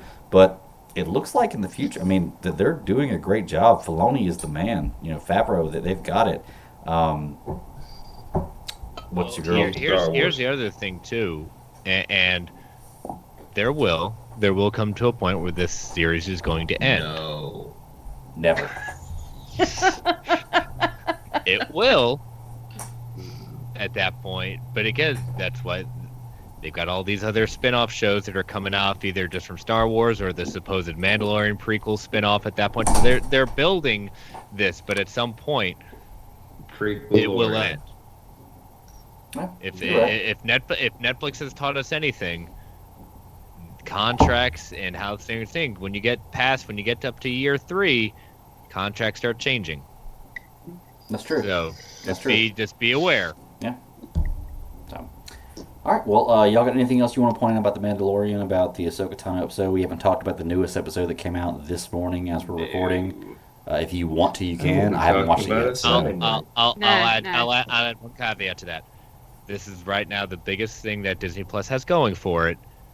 We do not have any MCU. We do not have the other Star Wars shows. Sure. We don't have anything else. So until that starts building, Mandalorian will still maintain a series order. I agree. So, all right. Well, if y'all want to, man, we'll end this segment. We'll go to the C block. We'll knock out some Star Trek stuff, and we'll get out of here. Sound good? We're taking an ad break. Yeah, I was gonna say I'm gonna do an ad break right before that. But yeah, let's go ahead and take an ad break, folks. Just like last time, we just pick the spots. They can get kind of loud, so watch out. But we'll be right back. Sounds like a pill. I'm gonna take an ad break. Yeah, I'm giving an ad for the ad. All right, we're back. So check it out. We have one more thing to talk about tonight. Every month we try to, or excuse me, at least 1 week every month, generally the last week of the month or the first week of the month, we try to cover a series of movies that we think is awesome. You know, we've gone through Lord of the Rings, we've gone through Indiana Jones, and right now we are currently on the Kelvin Timeline Star Trek movies. I love these movies. I've never been a Star Trek fan, but I love these movies, and I'm glad that we're covering them. However, in mine and Sarah's conversation the other day, where we were talking about Ahsoka Tano and all the stuff that we had, she mentioned to me, hey, you got CBS All Access. You should check out Wrath of Khan before you rewatch In the Darkness, because I'm not going to lie, In the Darkness might be one of my top 10 all-time favorite movies. Like, I love that movie. I've never been a Star Trek fan, but I love this movie so much. Love it. So I told her, I was like, okay, cool. Like, because I've never seen Wrath of Khan before. And that was where I got the surprise that, guess what? Spock dies at the end of Wrath of Khan. And Sarah told me, she's like, there's a spoilers. She's like, there's huge differences between Wrath of Khan. You haven't seen it by now, sorry. Yeah. Like decades old movie, right. Just in case. I mean, it's like 80. I mean, well, Sarah told me, she was like, there's huge differences. I was going to watch that in 2 years, thanks. sorry. But no, I'm really glad you told me to watch that, because it was one of those movies that when I was watching it, I was irritated when I had to get pulled away from it to go do something, and I didn't want to stop it. I was very interested in what happened next. It is an older movie, but I got past the older look of things, the graphics, everything else. I got past that. The story was really good. I enjoyed the story. Now, Chris, you told me that my homework assignment was to listen to I Love the Movie podcast with the Wrath of Khan review, which I have not done yet because I wasn't driving today. But I will, because I enjoyed the movie, and I want to hear that, and I love Lisa's takes on things. Were you on that one, Chris? Her, he said. Yes, I was on. You were on that one. Okay, cool. So I'll definitely enjoy it then. Two people I love hearing talk. Every time she's brought up, he says, "Dead bitch." Like, right, we got a ploy, man. Lisa, we defend your honor, and that's right. Against Greg. Hey, and let's also thank Lisa for becoming one of our new patrons. Oh, very much so. Yes, that's Lisa, so nice. So much. Thank you. Yes, thank you. Yes. Very much appreciated. I hate my guts. Sorry, Lisa. But I saw Wrath of Khan for the first time yesterday, and I enjoyed it a lot more than I thought I was going to. Maybe Star Trek is something that I didn't give a chance when I was younger that I probably should have, because I Did you call it Trek? Star Trek. Star Trek. Trick. Yeah, excuse me. And see, that's why I'm a newbie with Star Trek. These dirty Spock suckers will get you over Blame it there, on your you know what I'm accent, saying? Greg. It's okay. That's right. But I did enjoy it. But we're not here to talk about it tonight. I just want to mention it, and I'll bring up some points while we're talking about this movie about how I saw things in Wrath of Khan that I saw in the first Star Trek Kelvin timeline movie. I saw things in, it's cool how they tied certain storylines, certain things into different things. And watching this, you're right, Sarah. It made me appreciate Into Darkness, a lot more, just because I have more knowledge of it now. Now, I still like Into Darkness more than Wrath of Khan. I think that goes without saying. I have no nostalgia to Wrath of Khan, and you're comparing a movie that came out in what, 79? 82. 82, okay. I knew it was real close to that. 82, which is still older than me, a long time ago. So, I'm obviously not going to like it as much, I don't think. And I like the story, but not the story as much as I did Into Darkness. But I'm really glad you told me that I should watch that, because it did give me a perspective with some Star Trek stuff. It was cool to see the things they changed and the things they, kept in the movie, the stuff they paid homage to. I like that. But Into Darkness, Sarah, I'm going to start with you with this one. You're the huge Trekkie here. So what do you think about this movie, Into Darkness? Oh yeah, I like it. I mean, I like the Kelvin timelines because you know the original series characters, Kirk, Spock, but I love the fact that it's a separate timeline. Mm-hmm. So that's why when I was suggested watch Wrath of Khan, because it's so similar, you could almost argue that Into Darkness is a retelling of Wrath of Khan. But if you look at it, Abrams is not known for his fresh ideas. Just put it that way. But Just that's saying. the thing about it. You have to think about it. It's a separate timeline. So you're going a different direction. So that's why, there's one scene that's flipped. And because I remember the first time I saw it in theaters, I'm looking at it and I'm like, oh, I recognize this. This is like basically a verbatim scene. It's just switched. And of course, my husband's looking at me like, what are you talking about? Because he and I actually watched Wrath of Khan before I got on here tonight. And, and even he was like, yeah, I see what you're talking about now. I mean, that's pretty cool. Now, I will say I like Benedict Cumberbatch's Khan a lot better, but I mean, he was a lot more sinister, shall we say? But I mean, twirling. Yeah, he's a little more, yeah. So, but I mean, it's really the same bare bones. And I think that's what I really enjoyed about it, because I do like Wrath of Khan. It is one of my favorites. It is a really cool story, and to see it retold in a different way, especially with those characters, just like I love Chris Pine as Kirk. I love Zachary Quinto as Spock. I mean, I think they're fantastic. They really embody the character. So it's like you still feel like it's Kirk and Spock, but I mean, like I said, it's a separate timeline. So I look at it. I try not to compare it too much to the old story, and I try to see it as new. But it's still cool that you're like, okay, I get this to where these events are still happening. Like this is happening and this is happening basically at the same time, but it's just different outcomes. Yeah. So, but that's what I like about the Kelvin movies. I think it's really cool.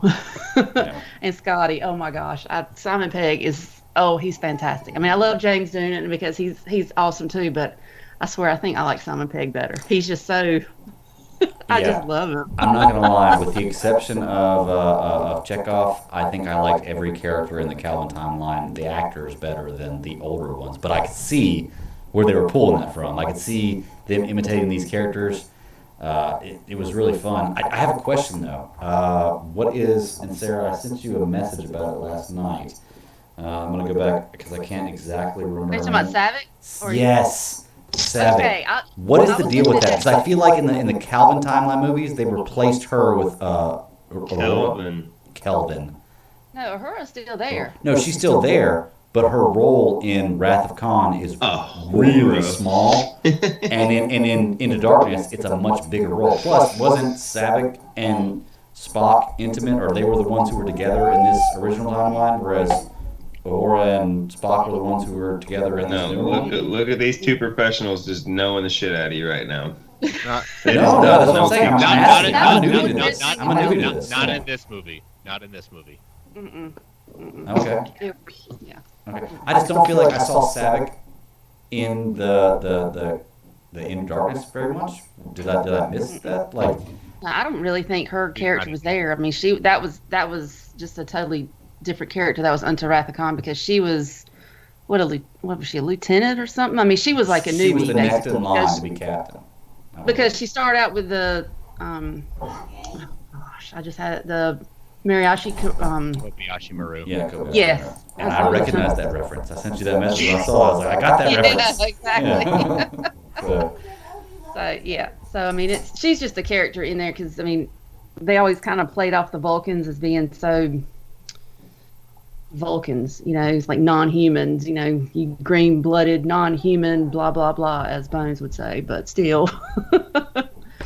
But I mean, Into Darkness, it just kind of went its own way, because a lot of the personalities of the characters are a little bit different, especially Uhura, because really in the original series, Uhura didn't have that much of a presence. I mean, she was there, but I mean, it took a while for her to really come into anybody, in essence, noticing her. And it's kind of sad to say that. But in the Kelvin timeline, yeah, obviously Uhura has a lot more, because I remember the first time I saw the first Kelvin movie, and you see that and you're like, oh, hold on a second. Did I just see that? What's going on here? Spock and Uhura? What? Yeah. So. Was I wrong though? Didn't they hint at a romantic relationship with Savick and Spock in this one, where they talked about there was something I saw and I was like, wait a second. Vulcans. It was just that trying to understand humans, because especially with Kirk, and how Kirk was so Kirk. Okay. Because I did have a conversation. She was just like, "This is the first time I met him. He's just so human," that kind of thing. Yeah. Very illogical. I could have sworn I heard something that said something about that hinted at romanticism between the two, but I could be wrong. Maybe I was just looking for it, but I thought it was funny. The weirdest thing that got me was they called her Mr. Savick, and I get that. When I looked it up too, because I was like, why did they call her Mr.? And it was like, because it's a military formal way of doing. No, it's not. No, it is not. Whenever I was in the military, you call a female ma'am, who is an officer. Whenever there's a warrant officer, who is the only person you would call Mr., you call the female Mrs. or ma'am. Sure, it's not a Navy thing? No, it's not a Navy. Well, I mean, maybe in That's what I'm saying. It's a Navy thing. Yeah, okay, maybe it is. It's a Federation Space Fleet thing, Greg. I think you're missing the thing. In the Army, yes, you're not going to say that. Before, okay, like they go with the final frontier. That is I don't know how many things they can pull out here. Calling her Mr. It doesn't make any sense. It looks weird. It throws me off. This is 2020. No. This is 2020. You can call her whatever she wants. She can be called whatever she wants. Stop it. And that's what I thought, to be honest with you. I was like, wow, was this movie like 40 years ahead of its time? I really thought that. I was like, holy crap, I had to look it up. This is very yesterday thinking, Greg. Oh. It's dating back to a while. I'm not saying the Navy still did it. It's one of those old style ways of how it used to be in the Navy. Okay. Yeah, like I said, I don't know Navy stuff. You can quiz me on Army stuff, I know that, but I don't know Navy stuff. So. But you don't hear it in any of the other movies, though. If that's true, that's effing weird. I'm sorry. It makes no sense. It's effing weird. So. Is that stupid with a capital R? That's effing with a capital F. That's what it is. No, think about it. So, yeah. But all right, so some points about this movie y'all loved. I want to know, what's y'all's favorite scene of this movie? Somebody else go. Chris? Sarah? I'm thinking. Come on, Trekker. Because I do. I've said this before. I mean, this movie gets a lot of hate, and I do really enjoy it. I think part of the hate is J.J. Abrams saying, "No, there's no Benedict Cumberbatch is not Khan." Right. I mean, But here's the other thing. In Wrath of Khan, it leaked that Spock was going to die, and so what happened was two things. They changed the opening to the Kobayashi Maru to throw people off, because if you remember, in the end of Kobayashi Maru, Spock dies. And so that was done to throw everyone off of the scent that Spock, quote unquote, died. And then when they started realizing also that if Spock was really going to die, the studio leaked that, he's coming back. So people were going into this movie knowing he was going to come back. Which I think is kind of a spoiler, right? I mean, I can't believe that in 1946 they were letting leaks out like that. 46? Nah, I'm being facetious. I'm being an asshole. Yeah. No, I can't believe the movie that old with no social media and the internet not around then, that there were leaks about this movie. There were so many letters being written. People going it. People on and the you know line. who delivered that? USPS, baby. USPS. I gotta talk about this. That's right. We can blame the Postal Service for those leaks. Morse code, Greg. You have no idea. There were tin cans with ported strings. telephones, that kind of thing. I would say it's carrier pigeons. I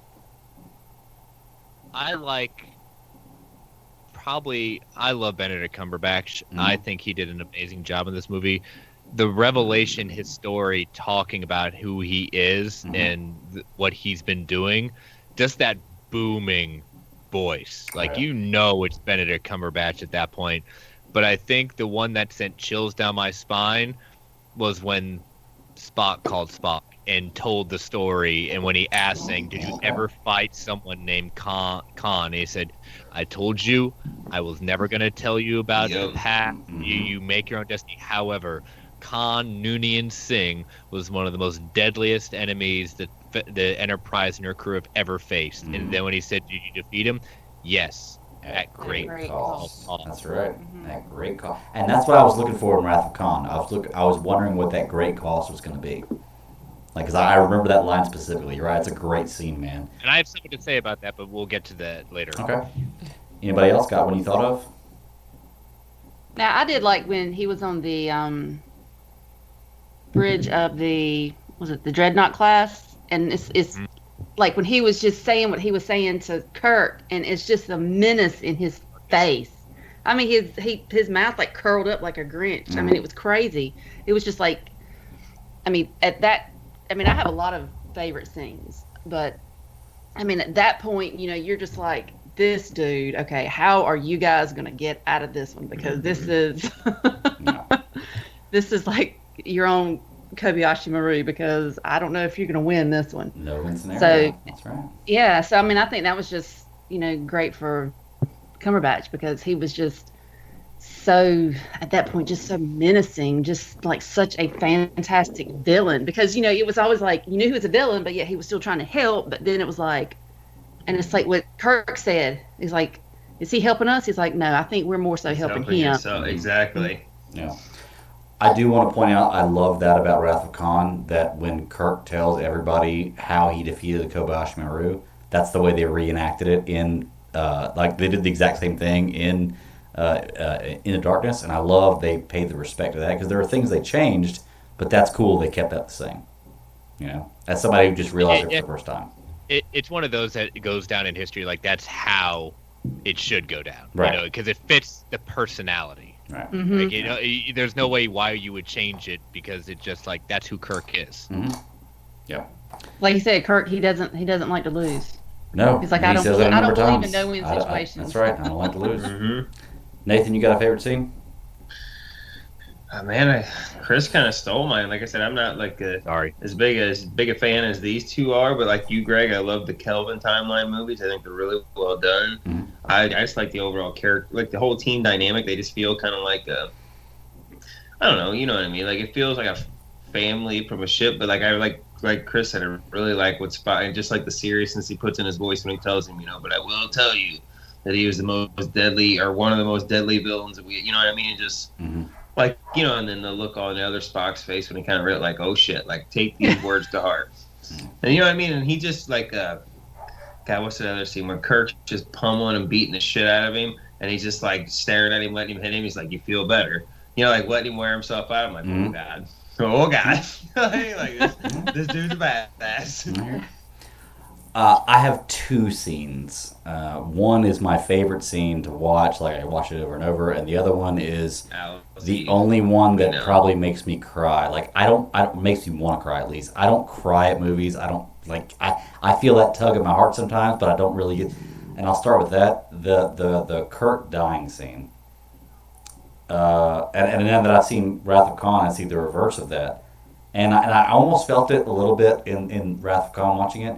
But I don't care what it is. Every single time I see that scene, it tugs at my heart. It's like, oh, go ahead and cry. Let a tear out. Go ahead and cry. You know you don't want to see him die. Let him cry. You know?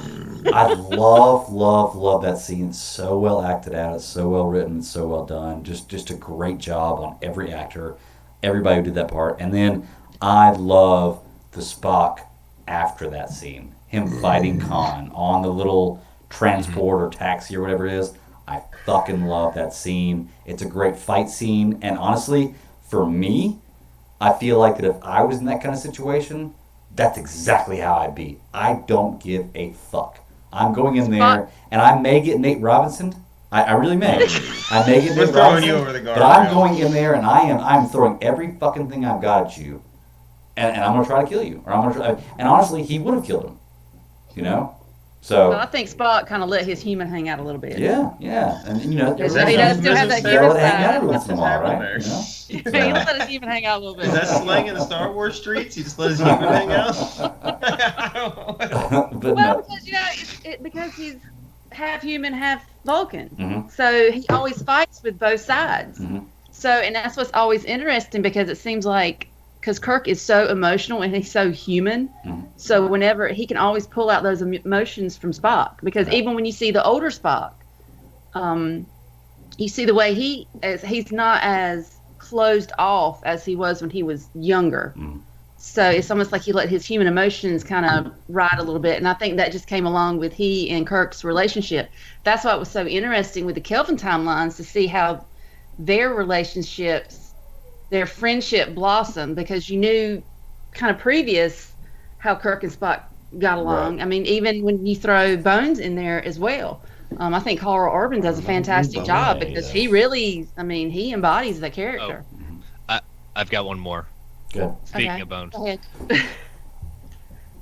Sulu takes the captain's chair and he says, I will, if you do not comply, I will unleash the payload of the entire starship. Please, do not try me. Yeah. Leans over and says, and this is after and this is after Bones had said to Kirk that this kid you're gonna have him take. He said, I think he can do fine. He's like, Mr. Sulu, remind me never to piss you off. Right. Such a great speech. Yeah, I love Sulu's. Such a great speech. And he does such a good job at seeing the actor. I think it's Frank Cho. John Cho, isn't it? John Cho. Okay. He does such a great honoring the legacy of George Takei and what he did for that part. George Takei. Every time I hear him, all I can think about is Yogurtland. Yogurtland. Like, I don't know why. Oh, my. Yogurtland. Oh, my. Like, it's either, I always get it wrong, either George Takei or George Takei. I think it's Takei. Yeah, I'm not sure what George it is. Takei. I know the character, and Yogurtland. Every time. It's so crazy. But... yeah, man, but no, I agree, dude. That scene is great. I love that speech. There's so many good things about this movie, man. Like, I don't know why this movie stands out for me, but it's one of those ones that every time it's on, I'm going to watch it. It's a Forrest Gump for me. It's a Batman vs. Superman. Every time it's on, I'm going to watch it. No matter what I'm doing, I'll put it on in the background. I love this movie.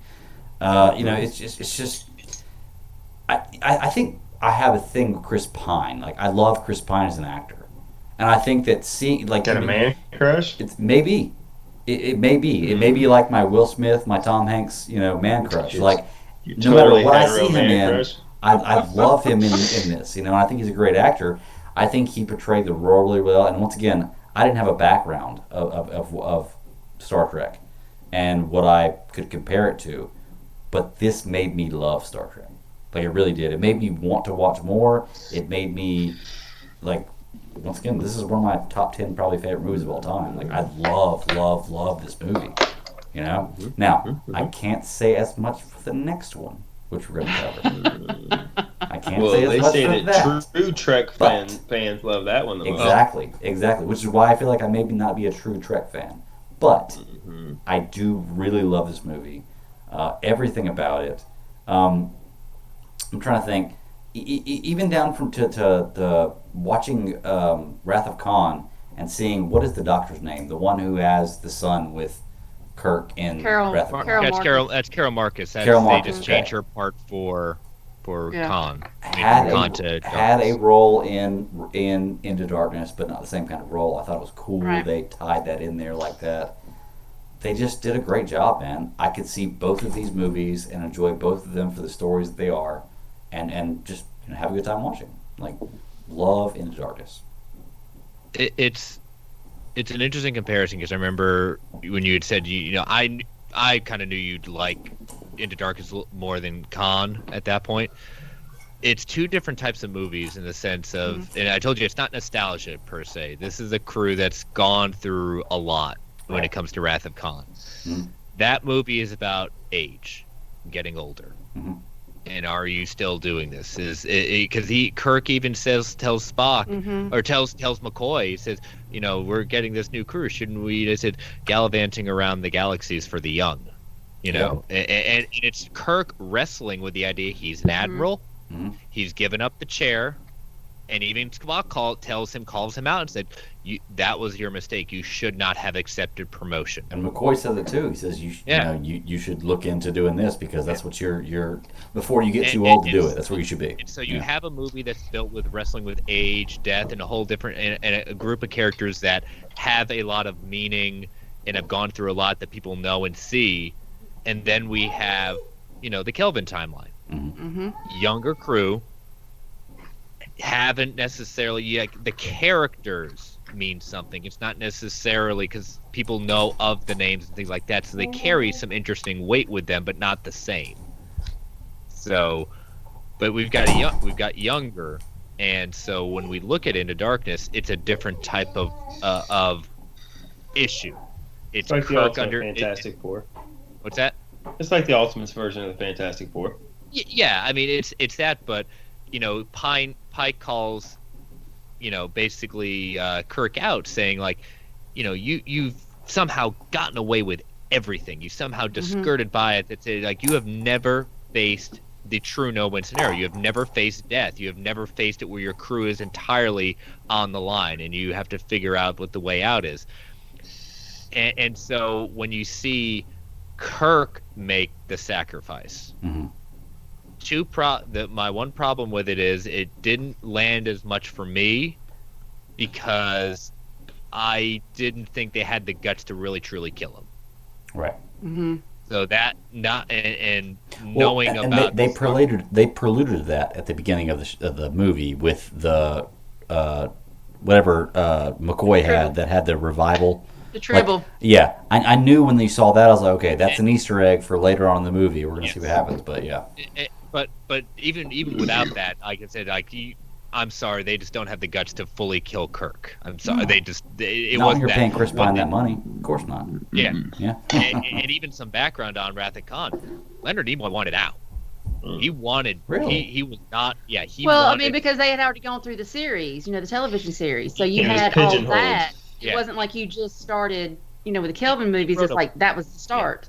He wrote a book called "I Am Not Spock" to basically detail how much he is not that character, and then later on, later, I Am Spock. He wrote a book, but it's he even deals with that in that book about how his wrestling with that idea. But he was not. That movie had to be. A lot of people had to be convinced to do Wrath of Khan at that point. But when Kirk dies, he's gonna put another one out. JK, I hate him again. No, I'm just kidding. It does land, but I think it's just because the characters themselves, because they're newer, they're younger, they just don't carry the same gravitas as the other ones as Wrath of Khan.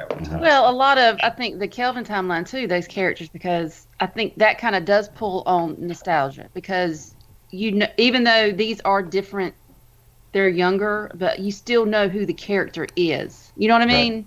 Yeah. So, you still have the history of the original characters. So sometimes that a little bit has been, and I even catch myself doing it, just pulling the history and placing it on them. So that's why sometimes I have to kind of pull myself back and look at it for something new, as like a new timeline. Yeah, and I think it more doesn't land just because I didn't think they had the guts to really kill Kirk.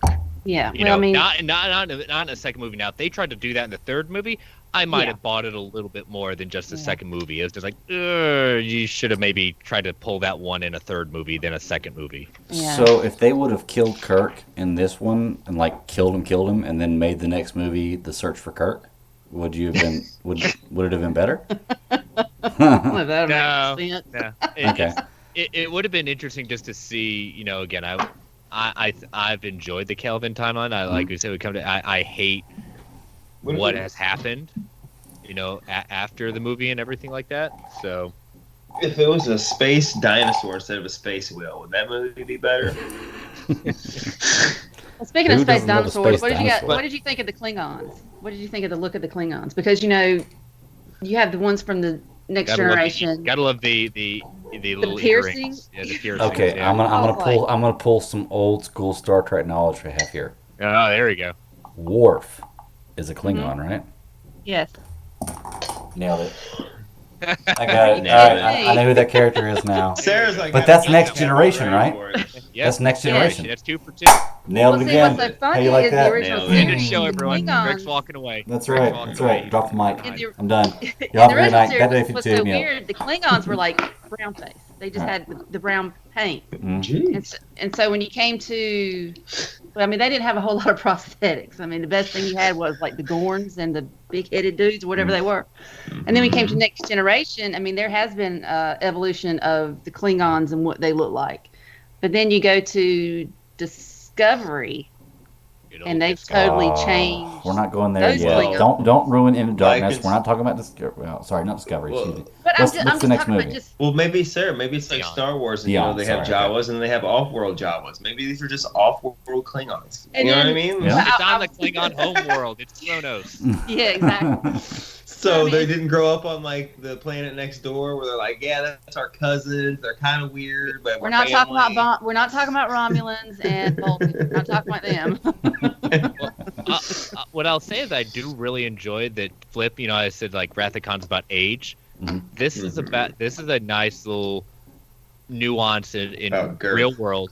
Is about Federation and they call it out several times.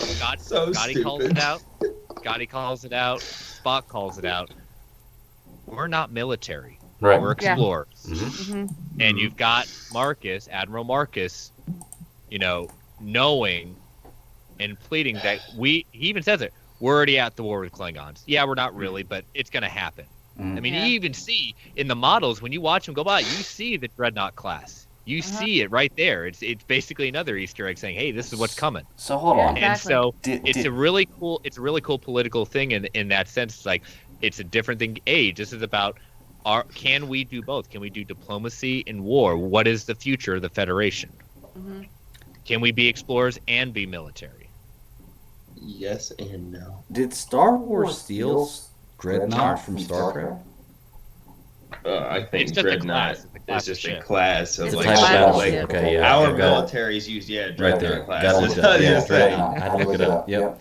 It's a heavy overcoat of armor on stormy weather.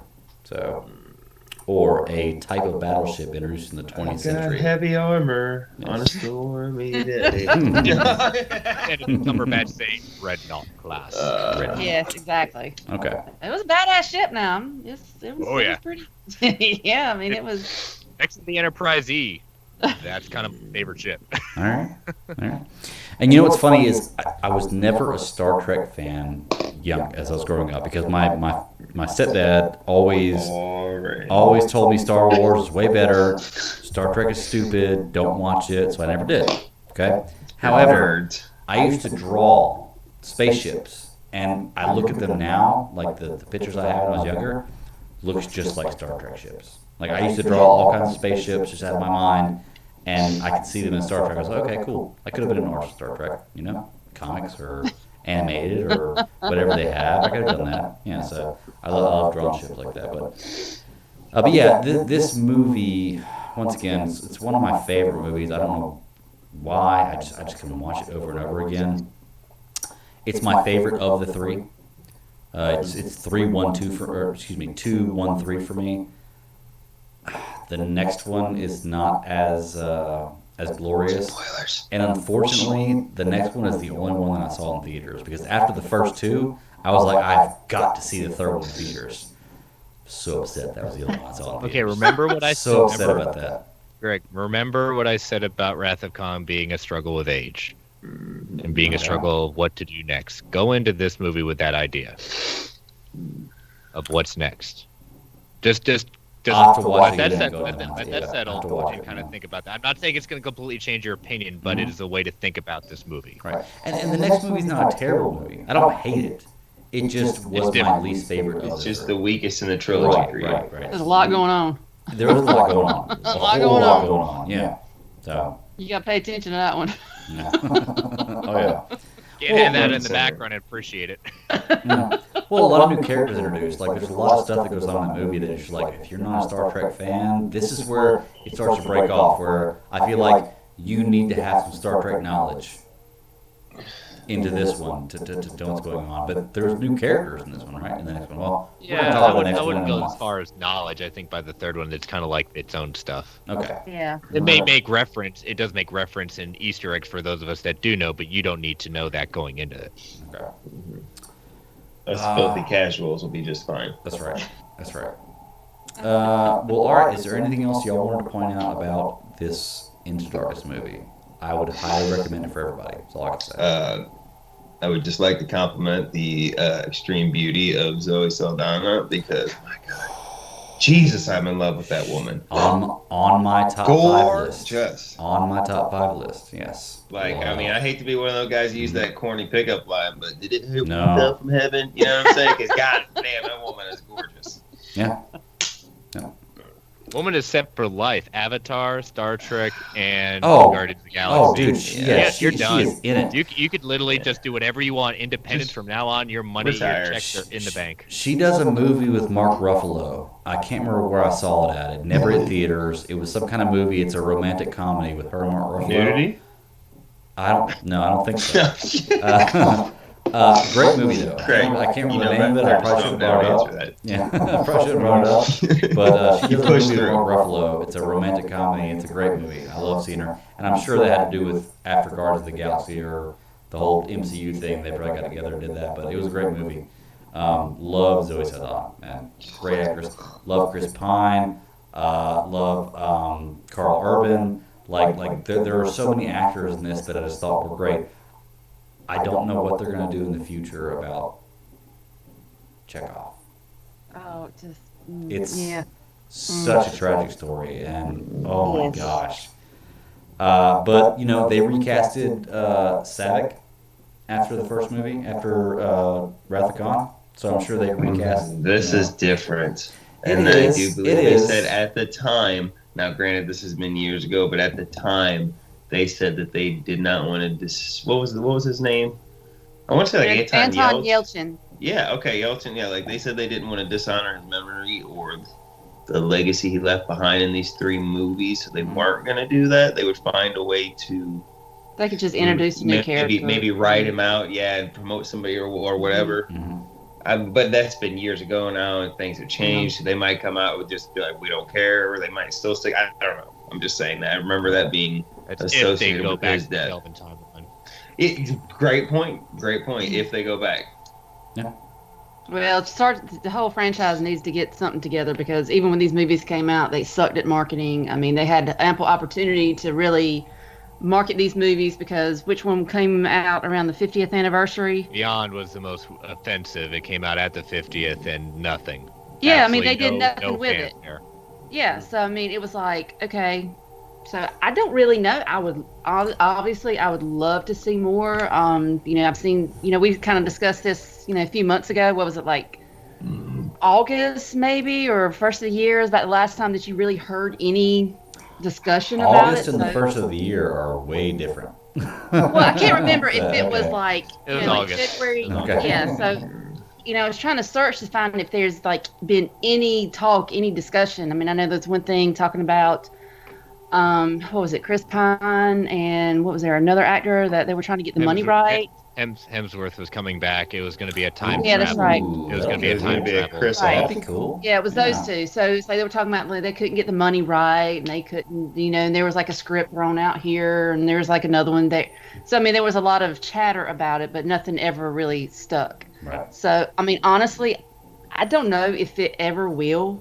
I mean, I would love to, but like the way everything is right now, I don't know. I there's probably like a 10% hope out there. Okay. But I just don't know. I mean, they just have to figure out how to reboot it or throw something out there that's a little bit stronger, because they just kind of just really dropped the ball as far as marketing and trying to get it out there. So Yeah. I don't know if there's really any interest, honestly.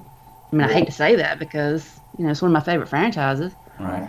Well, let me ask you, as a huge Star Trek fan, would you rather see another Kelvin timeline movie or a movie tied in with the ones we had before, or at least in a Star Trek movie, something that recognizes this franchise, or another season of Discovery? God, 80-something Bill Shatner coming back. Oh boy, like you watching him break a hip on. I mean, Well, I don't mean Bill I'm really Shatner loving coming back. Discovery. Yeah, when I mean, Shatner coming back, yeah. I'm really loving Discovery. I know we Okay. haven't really Look at talked about Picard. this season a lot. Picard's out there. Or Picard, same thing. Yeah, Do you Picard, think that this franchise has a better future I think so. streaming with on the small screen, and then maybe working towards a big screen movie? How about this? I said it with Picard. I'll say it again. Let's stop going to the past. Let's stop going to the past. No. Let's bring the Enterprise to the future and see the future of the Federation with the Enterprise, whatever, EFG, whatever, and bring on a new crew, because it's the Enterprise that is the ship of Star Trek, really. I mean, it all dates back to Star Trek at that point. But I would like to see if because again, I'm fine with the past, I'm fine with different timelines and things like that, but I want to see them saying, we're going to challenge this, we're going to put it forward, we're going to see what happens in the future of the Federation and move forward. Well, it's funny you say it, because like I said with Discovery, I mean, it's almost like it's rebuilding. It's a new What if they go to the future and they come up right to the part where the Death Star blows up and they go, holy shit! Talking about a crossover? Yeah. That's What how if- far into their future it is. It's all in the same universe and you just blow everybody's mind. Like, Yeah. whoa. What if They Star jump Wars- forward 2,000 years and they jump right to where the Death Star blows up and they go, what is happening? Yeah. What if Star Wars is a long time ago in a galaxy far, far away, and Star Trek is right now in a galaxy far, far away? Yes, you know? exactly. Like- Now you're just playing. Now you're trying to play four-dimensional chess. So No, I'll I ask mean, you. I just think this. I think the streaming. I think that would be more. It's been more effective because I think you can tell more of the story, and I think you can get more people involved with it, as versus trying to throw out a feature film. Because, like I said, Picard was awesome. It, took that story of you wanted to see where Picard was after the end of the Next Generation, and even with Discovery. I mean, Discovery's throwing, talking about everything is valid. And even throwing Lower Decks in there, even though it's animated. I mean, I was gonna that's ask another. you, would you like to see a live action Lower Decks? No. No. No. No, I like it the way it is. They've got Okay. the Orville Alright. and Space But Force and all this other It is garbage, fun. right? It's a fun show. Here's another problem though. CBS All Access has a huge marketing problem. They're getting ready to rebrand. It's going to be let's see if this sounds familiar. Paramount Plus. Oh yeah. All right. Mm. CBS All Access is not this. Like, it's got a lot of great stuff on there. Mm-hmm. No, not many people know anything about it. Paramount's It is not Well, the even only It's time they marketed it was with Picard and Discovery. That's about the only ones that you really. You can tell them marketed Greg I on. mean, yeah, but they have the Good Fight, the spin-off of The Good Wife and things like that. It has some great stuff, but it's just You it's say The almost Good like the Wife. forgotten about. It's the forgotten about kind of streaming app, and that's one of the reasons they're rebranding it. But it's another marketing problem. Like, yeah, you have Star Trek, but us Star Trek fans know there might be some new mainstream that's picked it up for just on the off chance they're using the app for other things, but it's not a hugely popular app. I mean, they don't really have a whole lot of movies. I mean, basically, it's a lot of just like the series. You know, if you want to catch up on the series. It's Paramount. That's why they're rebranding Yeah. it. Now that Paramount and Viacom have now mended their fences at that point. Now they can really have full access. So we'll see what these rebranding comes next year. But that's part of the problem with CBS All Access. That's why you're saying streaming is the way it's going to be for Star Trek for a little bit. They've got to find a way to get out there and get new people to get into these shows because it's not going to. Star Trek will not pick up the idea of another film unless these things start gaining even more wider appeal outside of, oh yeah, Enterprise, Kirk. Yeah, I think I know something about that. Yeah, exactly. Well, I mean, because like Next Generation, I mean, that was on way before the streaming service, but I mean, you know, that was network TV because I mean, that's when I first saw it. You know, it was, you know, a weekly show, and it's like the Next Generation movies. I like those. I mean, there's some that are better than others. Just like a lot of the books I've read, 9 times out of 10 they pick off where Nemesis ends. Because First Contact, that's one of my favorites. But then again, it's almost kind of like a history lesson as well too. So, I mean, but like Nemesis, that was the first time I had ever had any access or introduction to Tom Hardy. So before he was Bane, he was Shinzon.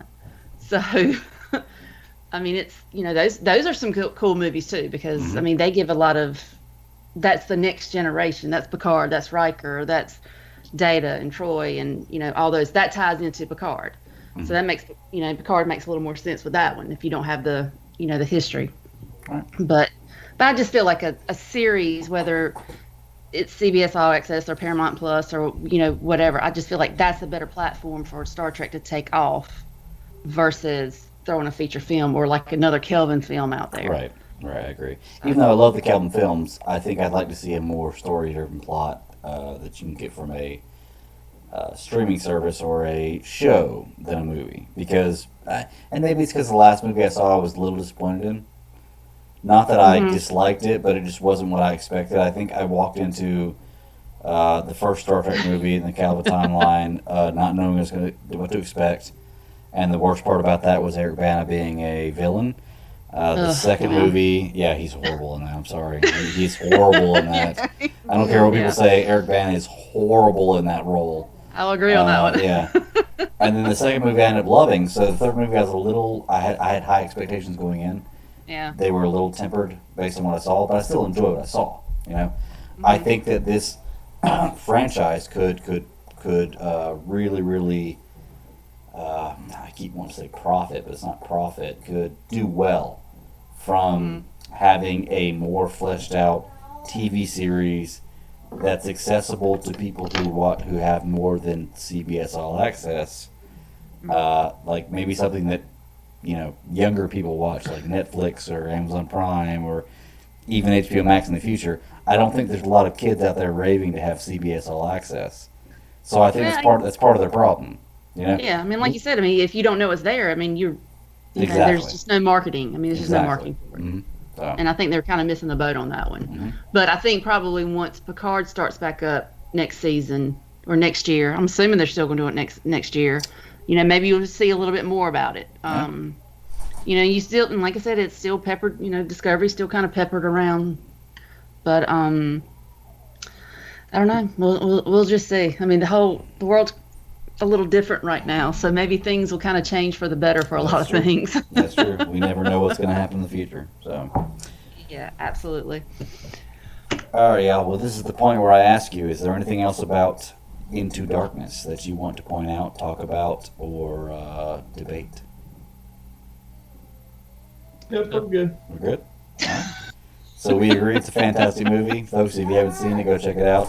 We didn't go into a lot of details about a lot of scenes in this movie. We just talked about some of the things we liked, so I would highly recommend if you haven't seen this, which you probably aren't listening to this if you haven't seen it, but if you haven't seen it, go check out Into Darkness. And if you have seen it, you've tuned out a long time ago. You don't even know this is happening. Go check it out again. Like it's a great movie, man. One of my all-time favorites. I love this movie. Sarah, I'm so glad that we could cover this. I know you're a huge Star Trek fan. I wanted to get this for you. Indiana Jones for Chris. We've done Star Wars for Nathan. Next, we're doing the Green Lantern for me. No, I don't know what we're going to do. But it's going to be out there. There's not enough Green Lantern movies yet, but yeah, awesome. Oh, you get some animated, Yeah, that's true. You get some animated. We're gonna trash Arrow. And pretty soon, you're going to get some Diggle, because David Ramsey has been confirmed to be filming. What is it? 5 episodes of. He's filming either 5 or 6 for kind of appearing on a lot of shows as Diggle, and then on Legends as a mystery character. Mystery character, exactly. So it's going to be interesting to see what happens to that in the future. So, but nice. Right, if he's not a Green Lantern, that'll just be the. I'm gonna be kind of pissed. That's gonna be like the only Legends show I tune back in for, since I dropped Legends this past year in mid-season after Brandon Routh left. I will tune back in to see Diggle again. Oh, I agree, 100%, man. Great actor. Loved his role, and he could definitely be a Green Lantern. I would love it. So. All right, yeah. Well, that's it. That's all we had. We had A block, B block, C block, and we're through it. So we got ready to get out of here. Yes. Sure. Yes. All right. Well, Sarah, where can they find you at? You guys can find me on Twitter at MyLadyKitten. You can find me also on Instagram at MyLadyKitten as well. And just if you're happy, if you want to talk anything Star Trek or Star Wars or Rebels or anything that kind of fun stuff, hit me up. I'm always down for a good conversation. So, as all of you guys know. Sarah, you are going to be my reason for joining Instagram. All right, there you go. You got me to the network. I'm going to do Instagram just so I can follow you. You're my first follow. So, there you go. Nathan, Greg's just looking for those Instagram pics, like thirst traps. We know how we got DMs for that. I ain't worried about Instagram. We got DMs for that. No, that was going to happen already. Yeah, exactly. Sarah sent me the old "you up" text the other night, and I was like, "Damn, if it had been 10 years later, I'd have been all excited. If it had been 10 years earlier in my career." But then she was like, "No, seriously, I want to talk to you about Star Wars and Rebels." I was like, "Oh man." Yeah. I can be found nowhere except for Sunday mornings at 9 p.m. Like, what the hell? Get back on Twitter. Yeah, dude, you got to. Come on, who man. says that? We Nobody miss says you. that. Everybody says Zeros that. and zeros of people say No, that. not zeros and zeros. 7 of 10 people Not say triggering. that. Which is 7 you of 10. should do it. Okay. You should do it. But you can find me on The Mandalorians, 10 p.m. Eastern, 9 p.m. my time. Or not p.m., a.m. I should say a.m. on Sunday mornings. And a.m.s. And Katie and I will be discussing the latest episode of The Mandalorian, Chapter 14, The Tragedy. Bum, bum, bum. So very happy ending. Very, very happy. There's kumbayas. I mean, I hate to spoil the Ewoks coming out. Spoilers, The I Bright haven't Tree seen it Village yet. stuff, the celebration. Yeah. I'm gonna have to hit y'all up for that one because I'm telling you, I'm ready. I'm ready to talk about that. That's 2 days from now. It'll be good. Chris, buddy, where can they find you at? You can find me on Twitter at Chris Balga. You can follow my shows. I've got World's Finest True Believers at Finest Believers. This current week, we dropped the new episode with Katie, looking at her very first comic she's ever read, Dark Empire 1, looking at that series. And then this Monday, we drop a retro, going back to when Scott from DC Films joined me to look at the amazing series from Image by Brubaker and Phillips, The Fade Out. And then we got Marvel Pod. Who's that devilishly handsome guy you got coming the third week for World's Finest True Believers? I'm not on there. What are you talking about? We'll have to talk about that next week. Oh, okay. And, yeah, we got Marvel Alliance, Marvel A podcast, and looks like we have a lot of Hawkeye news to talk about come Tuesday. So. And you can find me at the BatDaddy52 on Twitter. People call me a podcast whore, but Mr. Balga, I challenge you because you are just as loose as I am with podcasts. Okay? So this guy right here, I'm willing to bet probably podcasts as much as I do, and everybody's like, "Oh, Greg, you podcast way too much," but Chris like low key podcasts as much as I do. So. You can find me everywhere, though. Seriously, Geek Ultimate Alliance Network. Check me out, or check out the Geek Ultimate Alliance Network, and you can find me and Mr. Balga and Gumby Alliance coming soon. You got it all here. So You can find Biker Mice everybody and there. Mars podcast coming mid 2021. That's right, I'm just saying. that's right. Street Sharks, get ready. Street Sharks alive. Hey, I would love to do a Street Shark show. You kidding me? I love that show. But, no, check me out at the Bat Lady 52. You can find everything I'm on. C3 Panthers podcast, Geek Ultimate Alliance, Superhero Discussions, DC Alliance podcast, Superhero Discussions. I get Boy Meets around. World. I get around. Look, in the podcast world, you would call me easy. Let's put it that way. You would call me easy. He's Give this like guy a shot. he just gets him where he can fit in. Yeah, so it's all right. But seriously, thank you, everybody. You just got me here. That's it. Chris is like, I don't even know these guys. Yeah. Chris is like, I'm at a school, y'all. My students may listen to this. Y'all. Seriously, thank you so much, everybody who is a patron, everybody who is listening to the show, interacts. Travis, I'm going to shame you for not coming on tonight, and I'll probably come into the next chat. week. He won't come into won't show come into the space. show. Exactly. It's Because all he doesn't shaming. care to talk to us. Boo He just likes that to watch. man. Boo. Boo, Travis, boo. But Travis will be back. Katie will be back. We're every week we're here. So there's going to be a group of us. Except for last week. Except for last week, and except for probably a week or two in December, we're going to take a break for like that. I'll give you a warning about that. I know in the future we only have a couple weeks before Christmas. We're going to be doing. I have an idea for a best Christmas movie show, and maybe we might do Die a Hard. trivia between here and the end of the year, because Star Wars holiday special. Star Wars holiday special. We've got a lot to cover, and I'm sure Hey, those are going to be Ninja Turtle, 1990s Ninja Turtle holiday special. You ever seen that one? That's a doozy too. Is it any better than the dumpster fire you showed me with the female turtle? Oh, yeah. It's pretty. I'm sure Travis has seen it. I'm not going to watch it if it's like that female turtle. Oh, you don't want to see Venus?